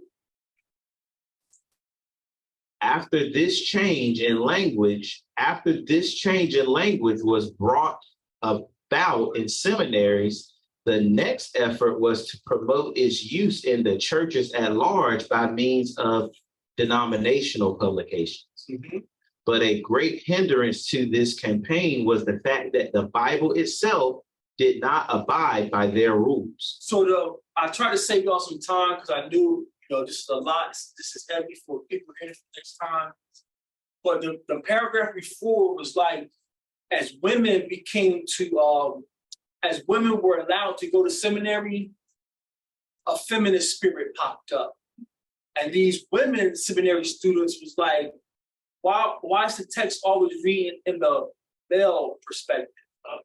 So now these denominations want to change the text. Not that man should not live out alone, but all should not live alone. These type of things. So this is what he's addressing. Seminary schools are having a problem because the women are complaining this text seems to be chauvinistic. I seen a TikTok video. I don't know if I saved it or not, but I think maybe I talked to Nariah. I'm not sure, but he was saying he had realized reading the text that the text wasn't to him written to women, and the reason, not saying that it was no place for them, but because of all the things being addressed was always talking to the man, and he said it gave credence to him that the man was then to go back and teach the women. I don't know, but I just felt like since you just brought that out, to bring that up. That's exactly what we're about to read. Our Israelite women are not second-class citizens. It's just that she can trust me that I'm wholly following the Most High. And like Abraham, I'm gonna get y'all out. What did we say? Gina's back there. What did we say? We don't have to look it up, but what did we say the testimonies were? Because it's always saying law, statutes, and testimony. What did we say the testimony was? And remember, it's like a management word. What are the testimonies of the Most High? Insurance or Keep going. Keep going. Insurance, or did you say assurance or insurance? Assurance. Perfect. Like examples, like previous examples would be a testimony. Like, Results. yeah, The Most High says, check my results. When y'all lawful, but that you want something. So you being a righteous man, your woman and don't have to worry about you running off with the rent money when you get paid on Friday and getting drunk with the rent money, because my man is a holy man. My man is a Torah man, and Father done bless him. I see Father with him. So no, I don't always like him, but I respect the position that God has put. But us men have fallen. Now the woman can't trust you. Now, yeah, I'm a man, but I gotta stack something away because he get high. You see how far we came from who we supposed to be? Let's give a little meat to what he was saying. So Paul said that the woman should be speaking in the congregation. Yeah. And so he was saying was, if you knew the culture, your husband's gonna get this word and you'll get, if you know, you're calling distraction and interrupt. He wasn't saying y'all shouldn't be talking at all. Close your mouth, but you're gonna get beat. Right. I think he meant teach. He didn't say Teach, yeah. Go ahead. No, and I ain't cutting you off. In addition to that, it's amazing how we've allowed somebody else to feed us our heritage and culture when they'll tell society or they'll tell African Americans or blacks, y'all don't need a man. But they'll snatch up your man. They'll allow your man to take care of them. They're at home while our children. Mm-hmm.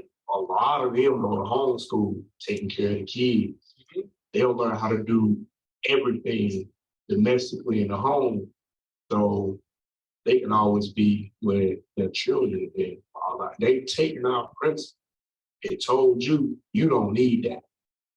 Y'all go work. Y'all need to be a 2-family income. Y'all need to get the bag. They put these strippers in place, gave them a title.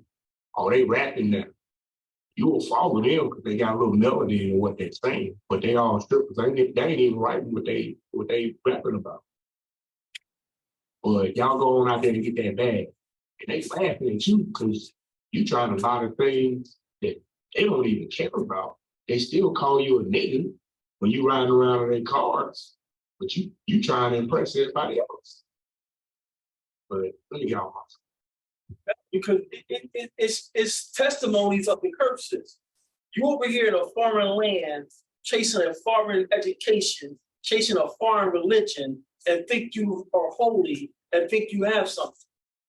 It just, but now you're gonna tell me on Sunday the law ain't important. You don't know that your children should be going to school with swine eaters. You don't know that your children shouldn't be celebrating Halloween. Oh, because pastor having what they call it, trunk or treat. Y'all can dress up, but just dress up as apostles.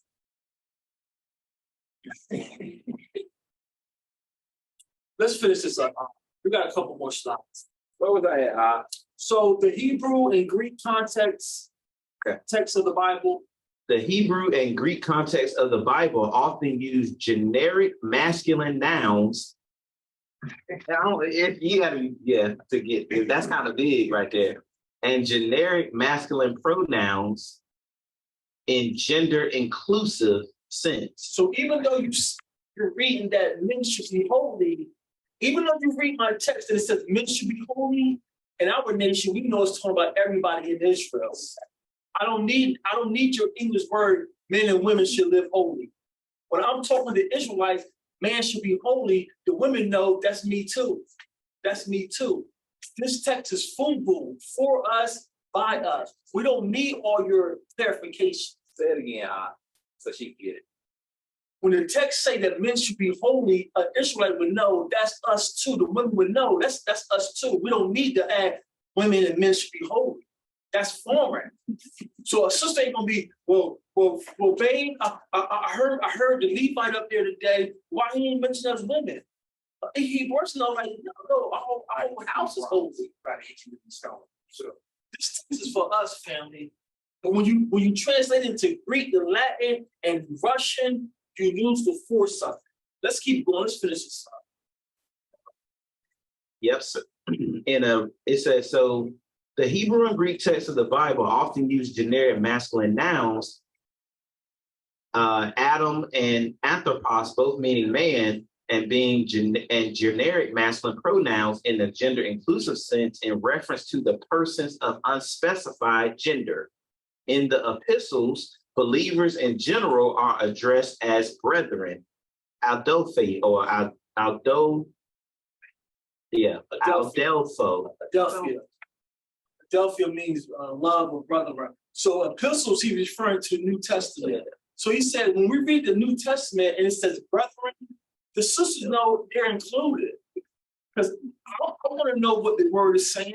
So if Paul is saying brethren, let us come together, the sisters know he's talking to all of us, not just to the men. There's no chauvinist in our community. That makes sense? We ought to give honor to the woman. So where you getting this women is second class, it don't make sense. So for the second time, I'm not going to finish this up. The link is there, it's long, I'm getting tired. Let's drop down to the paragraph that says,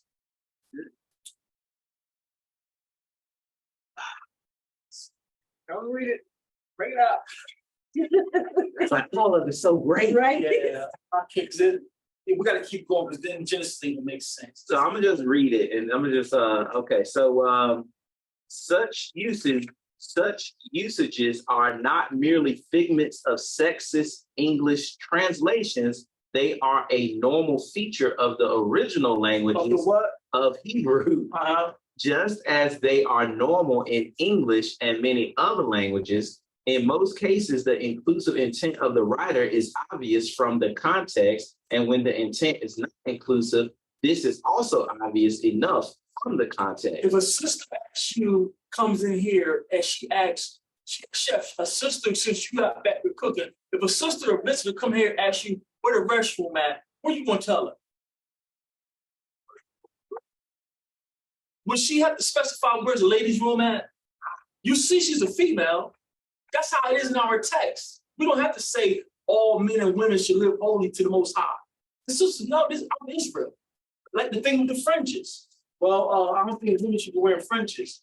The text say, command the children of Israel to put fringes on their borders. Did the text say command the men of Israel? So sisters, are y'all Israel? Yes. That means you are to, whatever kind of garment you got on, you should have fringes with the blue on it. It didn't say the men. When he specifies this is an order for women, this is an order for men, the text says that. The text says that. 3 times a year, men should appear before the Most High. He said men. But then the men gonna bring what? Their wives. Did he have to tell them, don't forget your wife? What? And I was thinking about that earlier. I was like, man, that land gotta be huge. He said, well, where's sis at? I thought this was for us. This text is food for us, by us. Let's keep going. The interpreter must not proceed mechanically with the idea that every occurrence of Adam and Anthropos is to be understood in a gender inclusive sense, because the Bible, for the most part, records the names and actions of men, uses male examples, assumes a male audience, and in general focuses on men and their concerns while leaving women in the background. This feature of the text is obviously related to the cultural situation. To what? The cultural situation. What have we been harping the last couple of weeks? Culture over tainted text. Forget what these authors are telling you. Forget what Dr. King James, all these people are telling you. Learn your culture. Read on.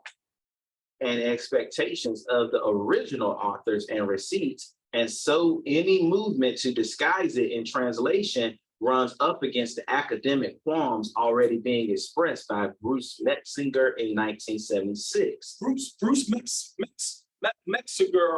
Metzger, he's a theologian that you learn when you go to seminary. I have his work down here. He has a famous textual criticism on the whole New Testament.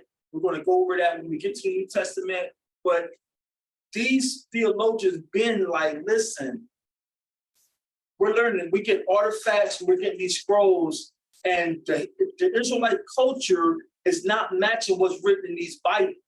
These scholars been seeing this stuff. Read on, This feature, how far is it?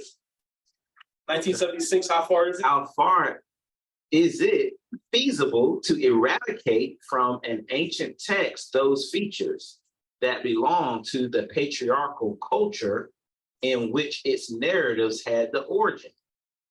To illustrate the extent of the problem, we give now a few examples of how these patriarchal tendencies manifest themselves in the biblical text. He's about to give us, I just clipped this one because it's I know it's tedious work when you hear this for the first time. And he's about to give you this one example when these translators didn't know the language, these translators didn't know the culture.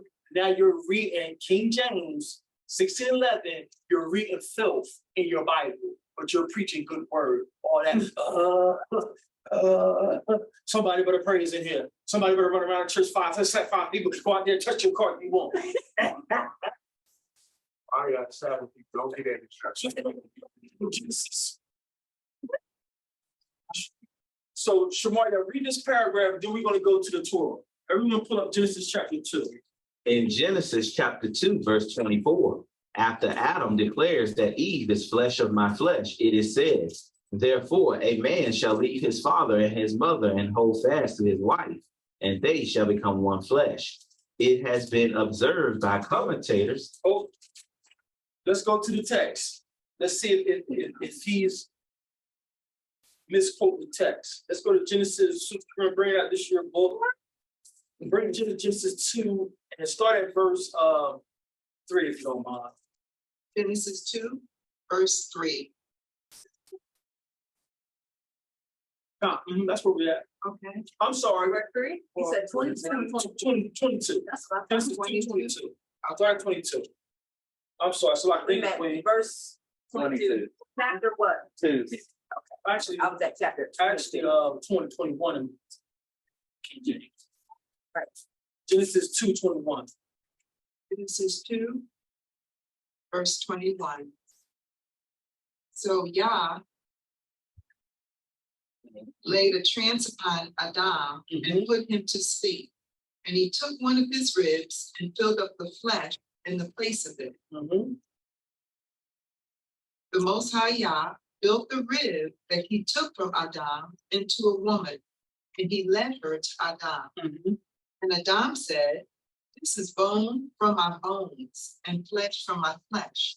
She will be named woman because she was taken from her mate. Everyone's reading the text, reading the same? That's right. All right, now let's keep going.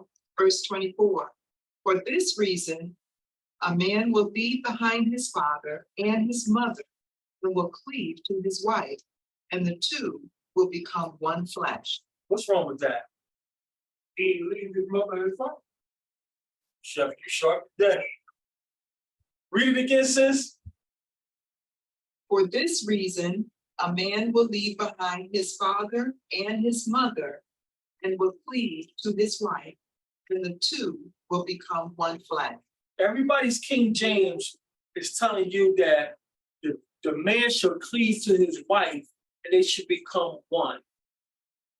What is wrong with this? In the culture, we go get the wife and it says bring them back to the father's house that you prepared for them. And we don't leave that inheritance that when he dies, then we take over. So she's leaving her place and coming with us. Right in your beginning of this corrupted Bible, you don't know the culture. Ain't no man. Why should I cleave to a woman? Oh, no, please don't hurt the baby. And they missed the literary device that's being used.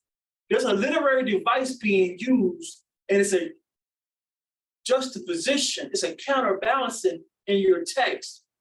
I took the rib from the man. Therefore, the man shall cleave to the rib? Where did the rib come from? And where's the rib attached to?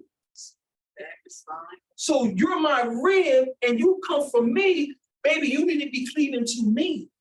This is where you were taken from. This is where you belong. What does it look like a man cleaving to a woman? You got the cart before the horse. But this is your King James you've given us, and I'll preach a good word to you. Let's have church. Where I'm from, that's called being hit back. Good example. If you knew the culture, you would see these adulterations in your text. Now, like Shamaria says, Dr. Seminary, can you give me an example in this text where a man went to his in-laws and lived? Give me one, please. Abraham had his servant go get Rebecca for Isaac. Rebecca came to Abraham's land to be with Isaac. What's the next couple we got? Let's go to another example. Let's go to Masha. Moses. Moses did grow up as an Egyptian, and he was fighting the Egyptian wars for a minute. And when he went to Ethiopia, he married an Ethiopian woman. Did Masha stay in Ethiopia? What happened? You coming with me? The woman came with Masha. What text are you reading, Dr. Seminary? You see the level we go through? This is not the culture for me to cleave to a woman. You're backwards. She cleaves to me. She's supposed to cleave to me. You're missing from me. This is where you belong, right here. I'm not up under you. That's why you got these silly behind men, chicks behind women. What you doing? You scared to stand alone? You scared to struggle? You scared to get a job? Right in your King James, right in the beginning, you have adulteration. You have added and taken away from the word because you don't know the culture. You don't know the culture. You have no examples in our history. Even let's go to the New Testament, because y'all know in the New Testament, everything changed. Absolutely. So we went over this last week about Messiah's family. But we don't have an age of Messiah's family, but we do have the Feast of Tabernacles that his brothers are like egging him, like, why you ain't going to the feast? So his brothers are still in the house with him.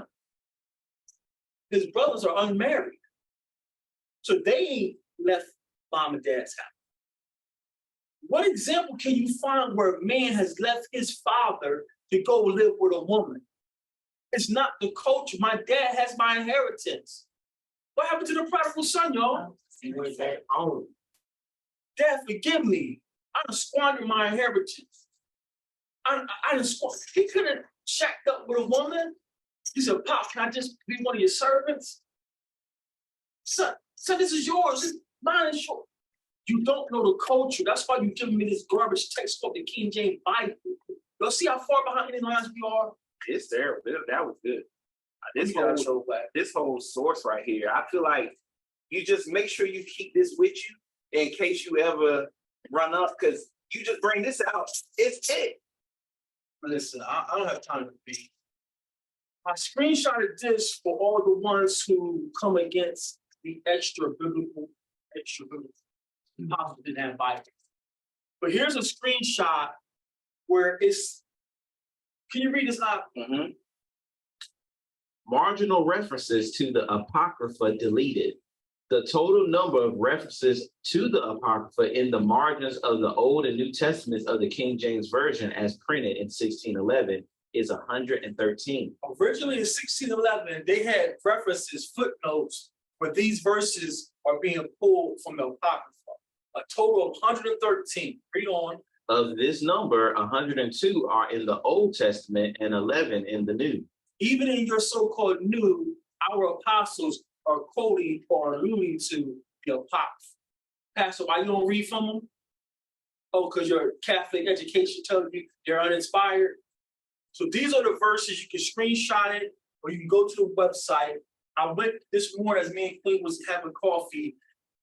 Two of them are not identical. None of them are identical. Some of them are almost verbatim, but two of them is like, you could tell one of them, one verse from the New Testament, the elder could have pulled it from Job, because Job says it.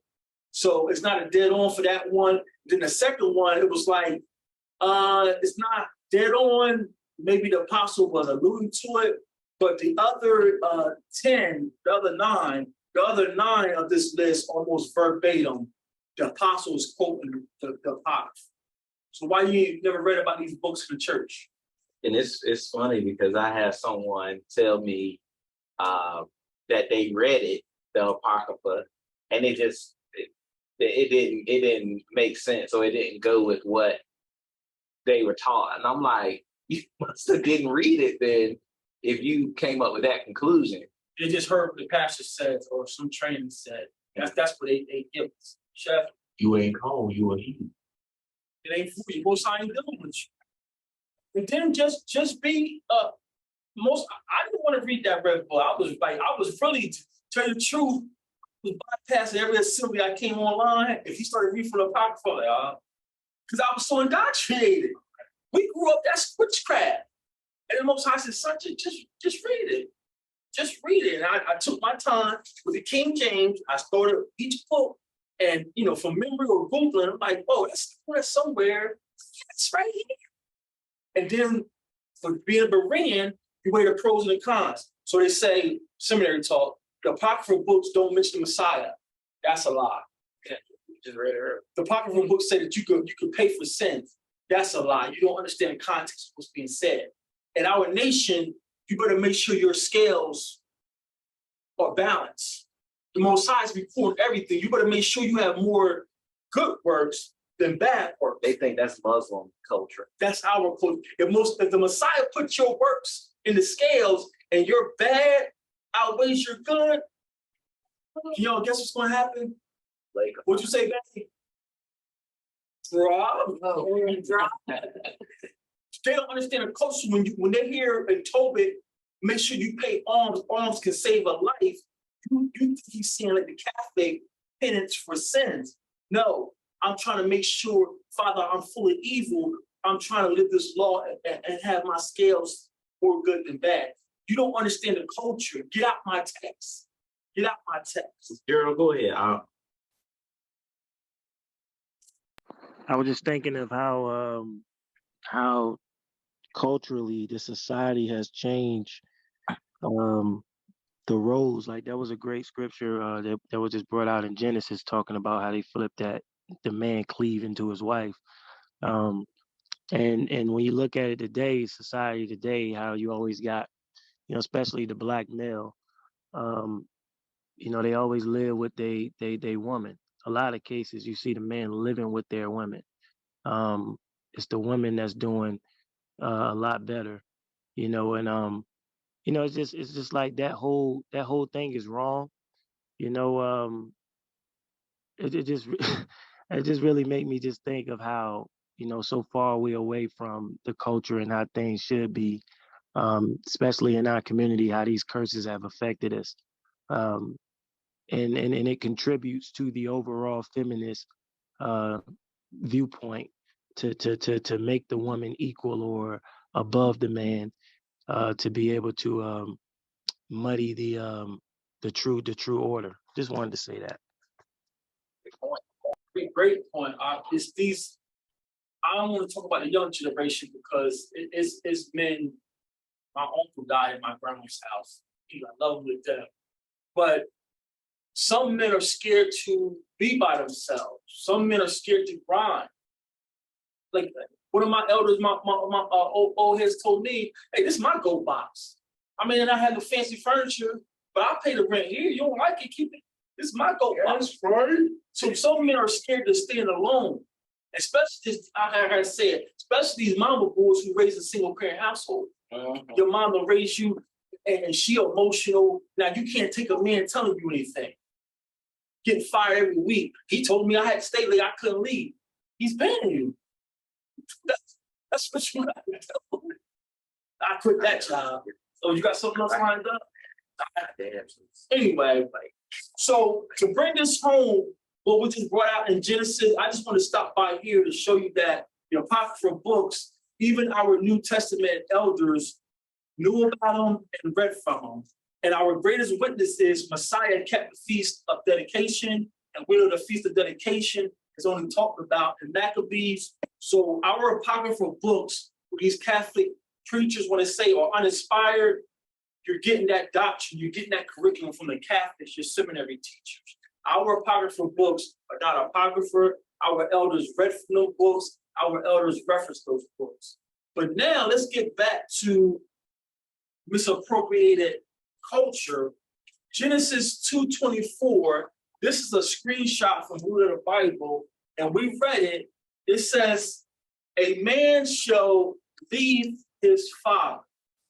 And man on the screen is H376. Man is H376.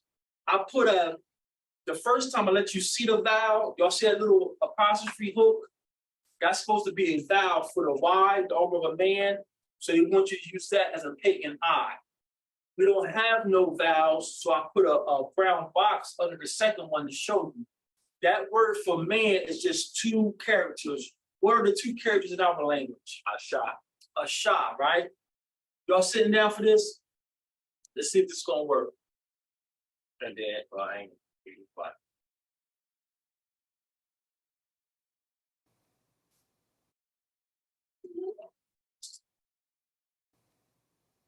Strong's 376. Ish. Ish. I was thinking 8. Strong's 376. Ish. What do you hear some Ish. communities call their wives? Isha. Isha. So you're not knowing our culture, you're not knowing my language. You just turned this text that a man shall leave his father. It's not saying a man shall leave his father. Play it again. Strong's 376. Ish. Ish. You used the wrong word because you don't know. Strong's 376. Ish. A woman should leave her father.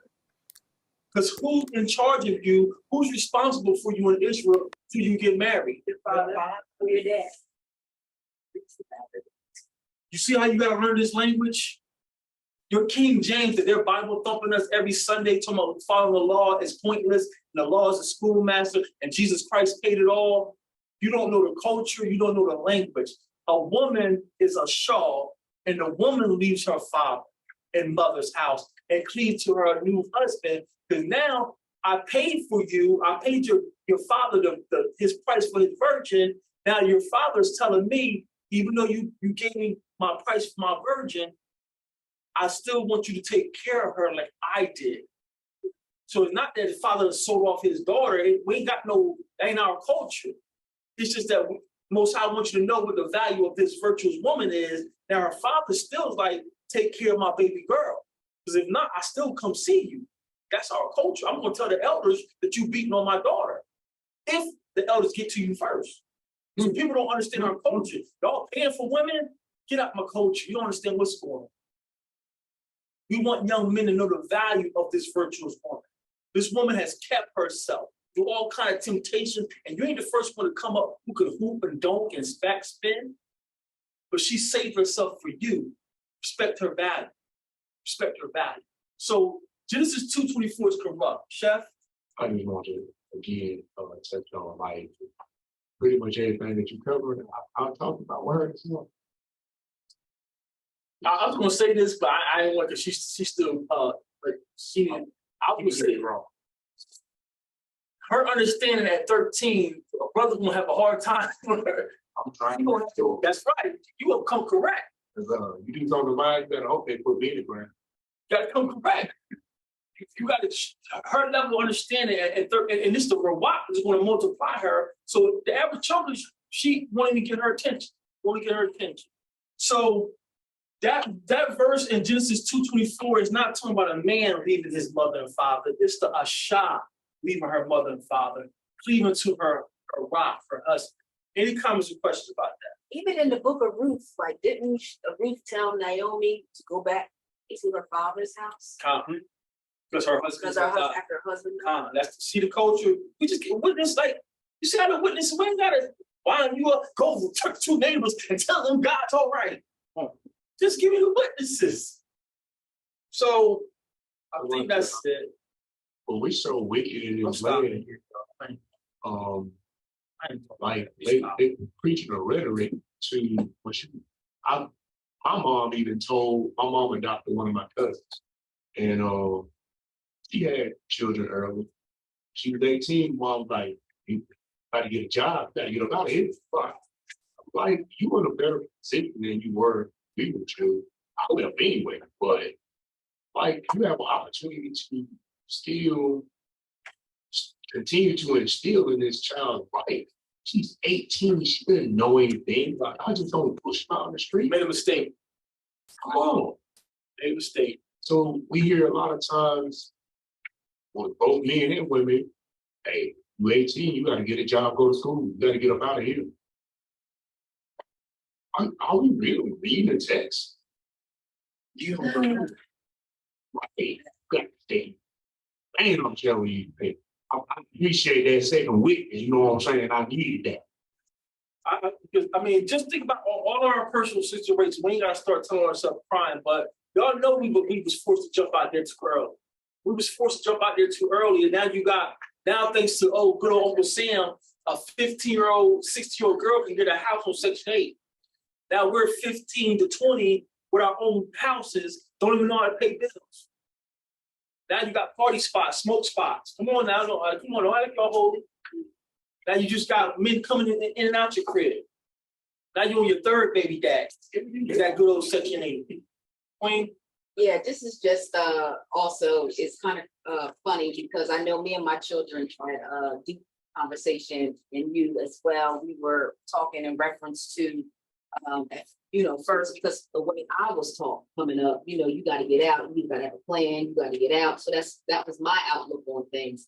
And me and my children had a debate, with an adult conversation in reference to their stance on how they feel like the Black community is always pushing their kids out before they're ready.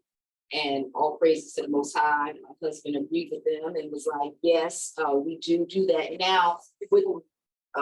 And now with this biblical understanding, how our culture, that's not what we should be doing, especially to our girls, our daughters. And so we are indoctrinated. We are following the Gentiles and just doing things out of order. So it's just a confirmation.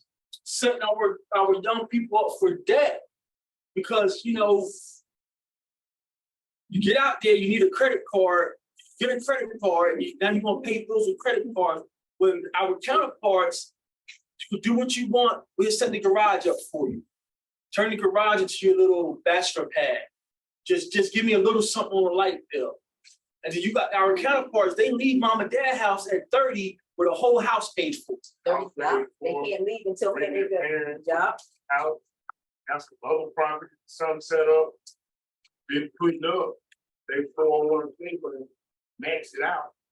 The parents still kicking them out bread, cars, whatever else they need, so that they don't fall that day. But you know why our parents wanted us out their face so fast? They be children. That's a good point. The shame that I couldn't provide. I barely got you out of high school. I want you to go out and get out my house so I ain't gotta be reminded of my struggle.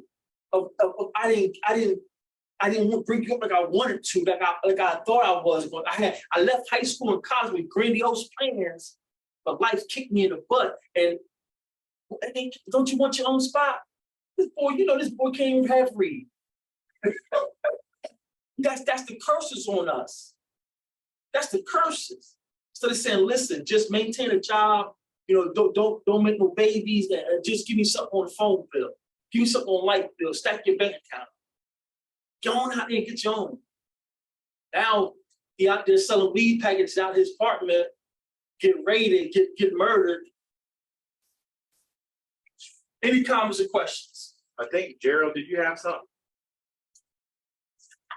Yeah, I was thinking when Marak first talking about the Section 8 setup situation, I was just thinking have you ever seen a man that qualified and had a Section 8 home, or is it just something that's delegated to women with children where the father is not present? No, a couple of my partners got Section 8 soldier. couple of my partners got it. I was on my right way trying to get it too.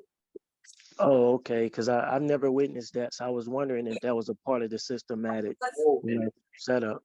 Because it doesn't necessarily connect with just having children. Like, there's people I know personally, close relatives that have had their Section 8 well after their child has turned 18. Right.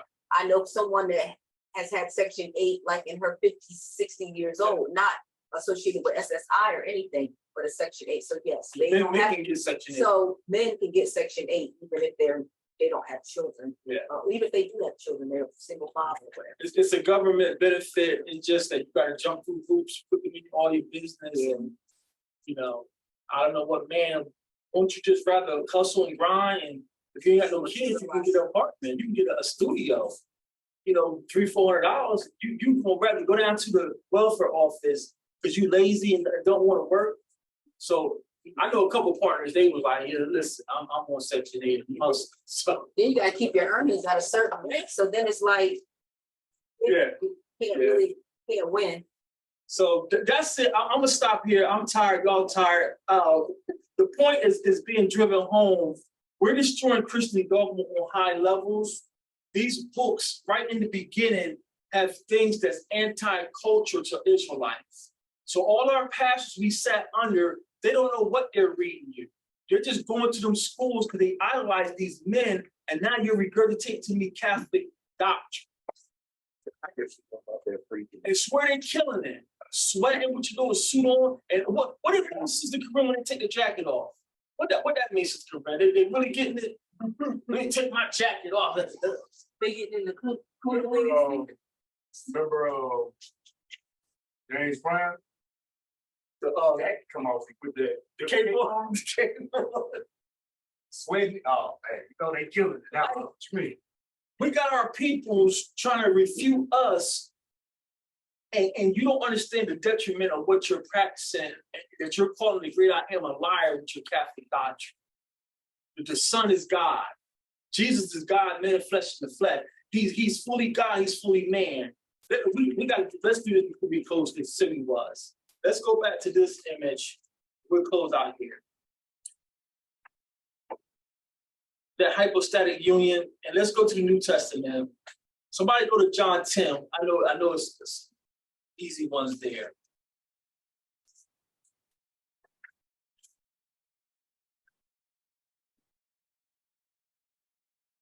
Just because we said we was, we want to be people our word, especially for there's Christians listening. They may not say nothing, but they're listening. Things are making sense. So the hypostatic union that these Catholic preachers, no matter what your church is called, they're Catholic. They're telling our family and friends that Jesus is God. Jesus is the one true God. We have one of the Dr. Seminaries come on to our Christmas class a couple years ago. He said, well, Jesus is God. And all the Israelites I was like, so wait, y'all. It's like, don't you? So let's go to John chapter 10. Y'all just start pulling out a couple y'all see. Let's show our people that Jesus is not God. I'm in John 14, verse 28. And it says, I'm just going to skip down. If you love me, you will rejoice because I said, Christ said, Jesus said, I go unto the Father, for my Father is greater than I. Go white, right? I didn't wind that up. We ain't have no shout, no A flat. That's Queen. Yeah, I say that. Did it say that? Hold on, we got discrepancy. You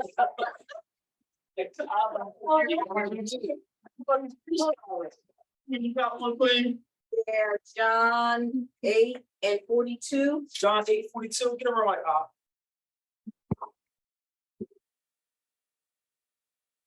Just read it as it says. Jesus said unto them, if God were your Father, ye would love me, for I proceeded forth and came from God.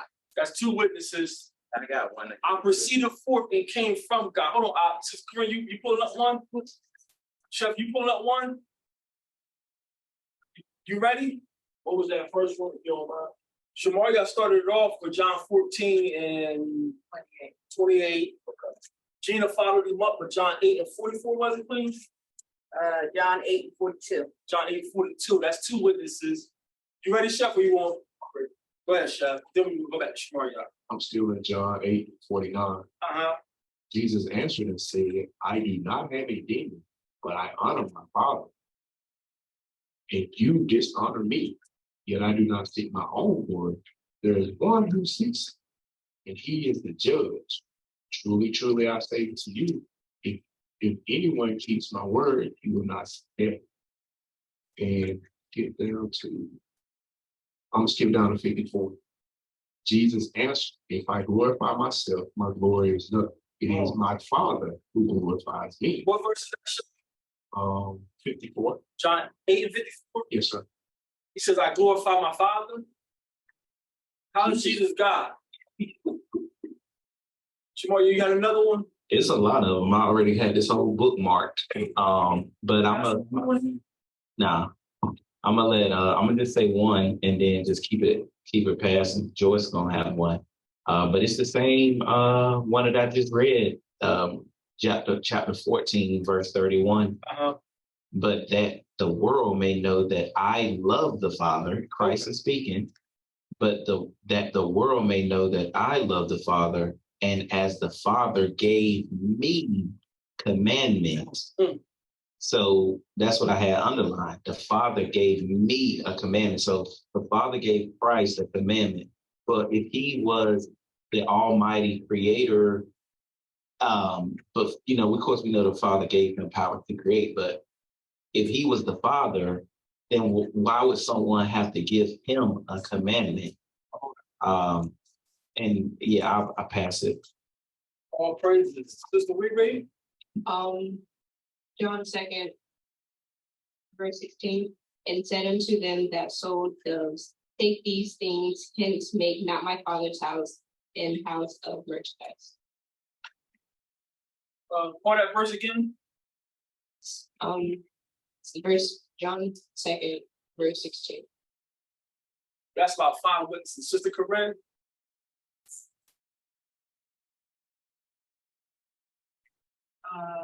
John 10, is it, and verse 34?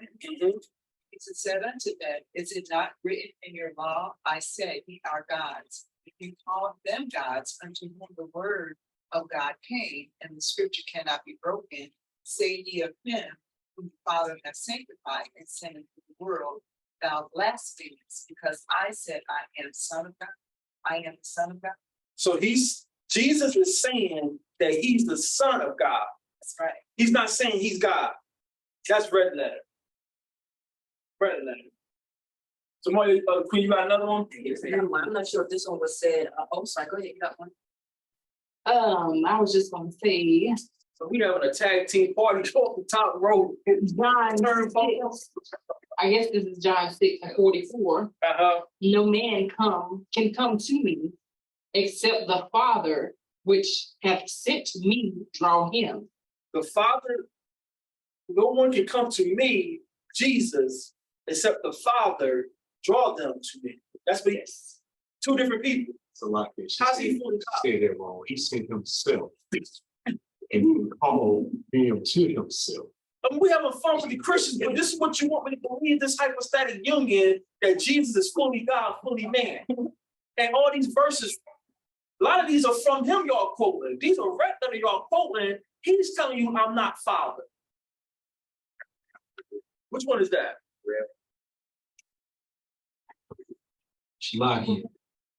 Which one, y'all? Well, you know how they gonna rebuttal all this. He hadn't been he didn't die and then he ain't resurrecting the sin back to the Father. Yeah. It's all before the resurrection. Okay. You got something for him? Oh, I got one. I believe, unless somebody already said. I had that. Okay. I knew you think like me. Go ahead, Queen. No, I'm sorry. I thought something else was done. No. I'm not sure if someone did John 16:27. I didn't hear that. For the Father himself loveth you, because ye have loved me and have believed that I came out from God. Wow.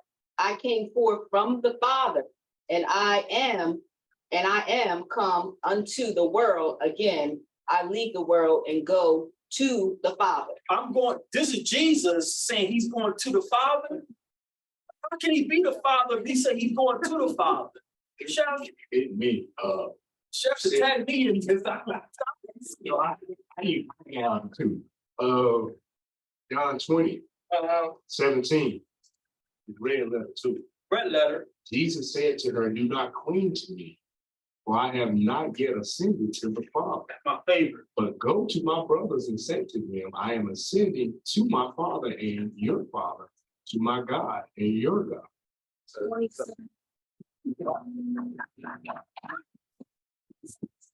17. So,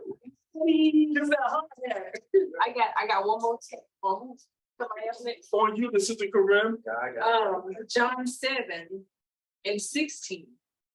Yahushua answered them and said, my doctrine is not mine, but his that sent me. Jesus said, my doctrine is not mine, but him that sent me. Black and white. Sister Karim. John 1:10. Bring it out. For God sent not his son into the world to condemn the world, but that the world through him might be saved. He that believeth on him is not condemned, but he that believeth not condemned already, because he hath not believed in the name of the only begotten Son of God. So God sent his son that you might believe so you won't be condemned. That's two different entities. How they're the same? How he's fully God, fully man?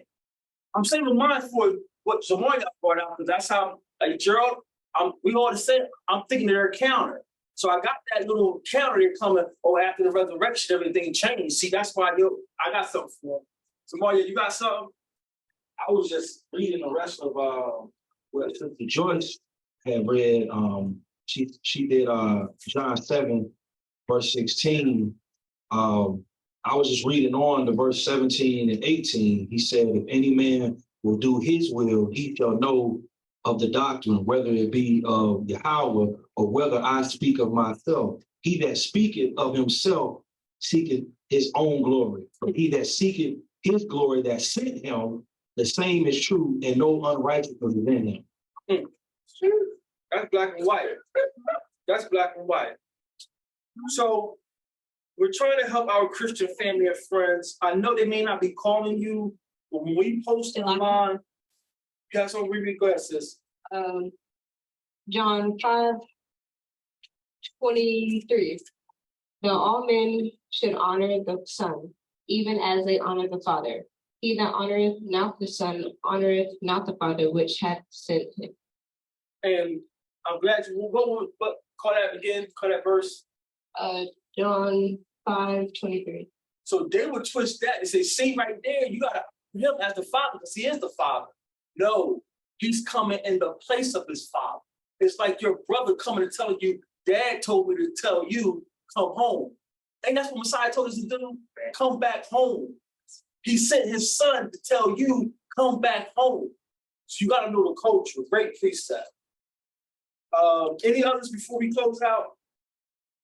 So Zamaria was already ahead of it. I was thinking just like Zamaria, and they're going to say, yeah, all that stuff, but after the resurrection, he knew, after the resurrection, he knew.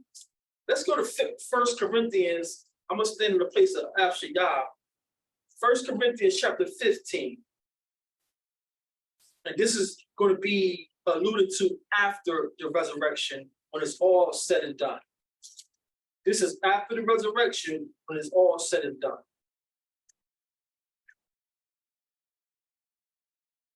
1 Corinthians 15, I'm going to start at verse 20. 1 Corinthians 15 and 20. Shema. But now is Christ risen from the dead and become the first fruits of them that slept. And you got to know the culture. When someone is first fruits, what does that mean in our culture? That means you're being offered to someone. So if he's first fruits, he can't be the Father, because that's Father get the honor of first fruits. You understand that? Father gets the honor of your first fruits. So if Christ is being called first fruits, how is he God? So it continues on here. It gets better. For as in Adam all died, even so in Christ shall all be made alive. But every man in his own order, his own time, right? Christ the first fruits, afterwards they that are Christ at his coming. Then cometh the end, when he, Jesus, shall have delivered up the kingdom to God, even the Father, when he shall have put down all rule and authority and power.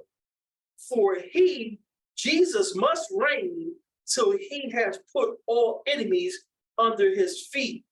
Verse 26, the last enemy that shall be destroyed is death. For he hath put all things under him.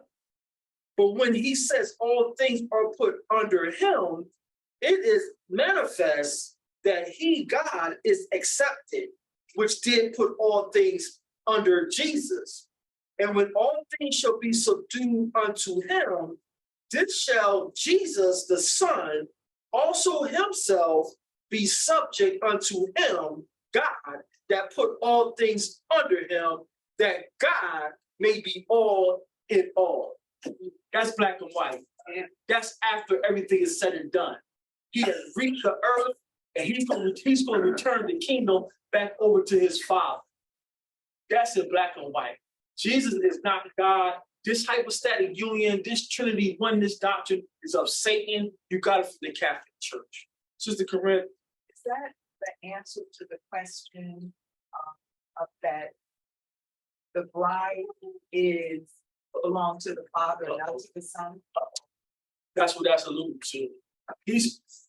All this is metaphor. It gets muddy with the translations. These Greeks trying to translate Hebrew thought, but in a nutshell, Messiah is getting the bride ready for the Father. If that and it sounds like, because we're finite and we're in Greco-Roman education, you marry your father, it's all metaphor. How are we going to marry the Father when he doesn't have a body? So you all in our culture don't know the context. We're not literally marrying the Father, we're just being reunited to his kingdom, keeping his law. So that's all that's talking about. People don't know our culture. He's bringing back the benefits of the covenant that he bestowed upon. Black and white. I made you promises. I'm telling you, I'm going to take care of you. So I need you to do your part. When in a marriage, you have to conduct yourself a certain way. And if you do, you reap the benefits. If you don't, I'm going to divorce you. You got to get out of my house. Most High is trying to relate to us in our finite minds, knowing he knows we lost our Israelite power thinking. So now he got to put this stuff in terms we can relate to. That's all he's doing. That's all he's doing. But yes, the Son is getting us ready for his Father. That's all he's doing. Any comments or questions before we close out? I just want to say, this class was so fruitful and so edifying to my spirit, and even I feel like to my knowledge, of his word and of his truth, and being able to eat the meat, spit out the bones.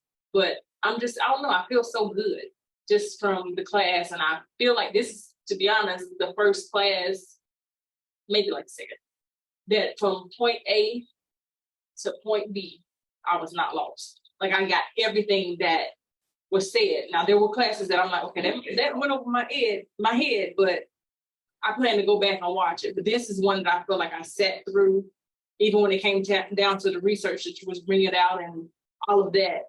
Usually when it comes to the research, I'm like, okay, that's over my head. All these Roman Empire names and all that. I'm like, I ain't paying attention to that. But it was just good.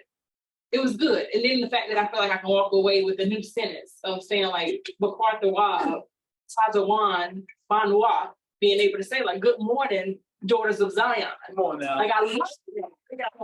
Yeah, that's just amazing. But it's all praises for, his knowledge, wisdom, and understanding that he continues to unlock for us. This might be the most high praise. Come on.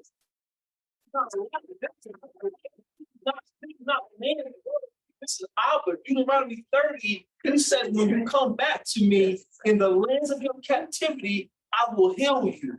We're being healed, and this is not light. You don't take this light, you're being healed. With that, we're gonna close out Stand Face Jerusalem.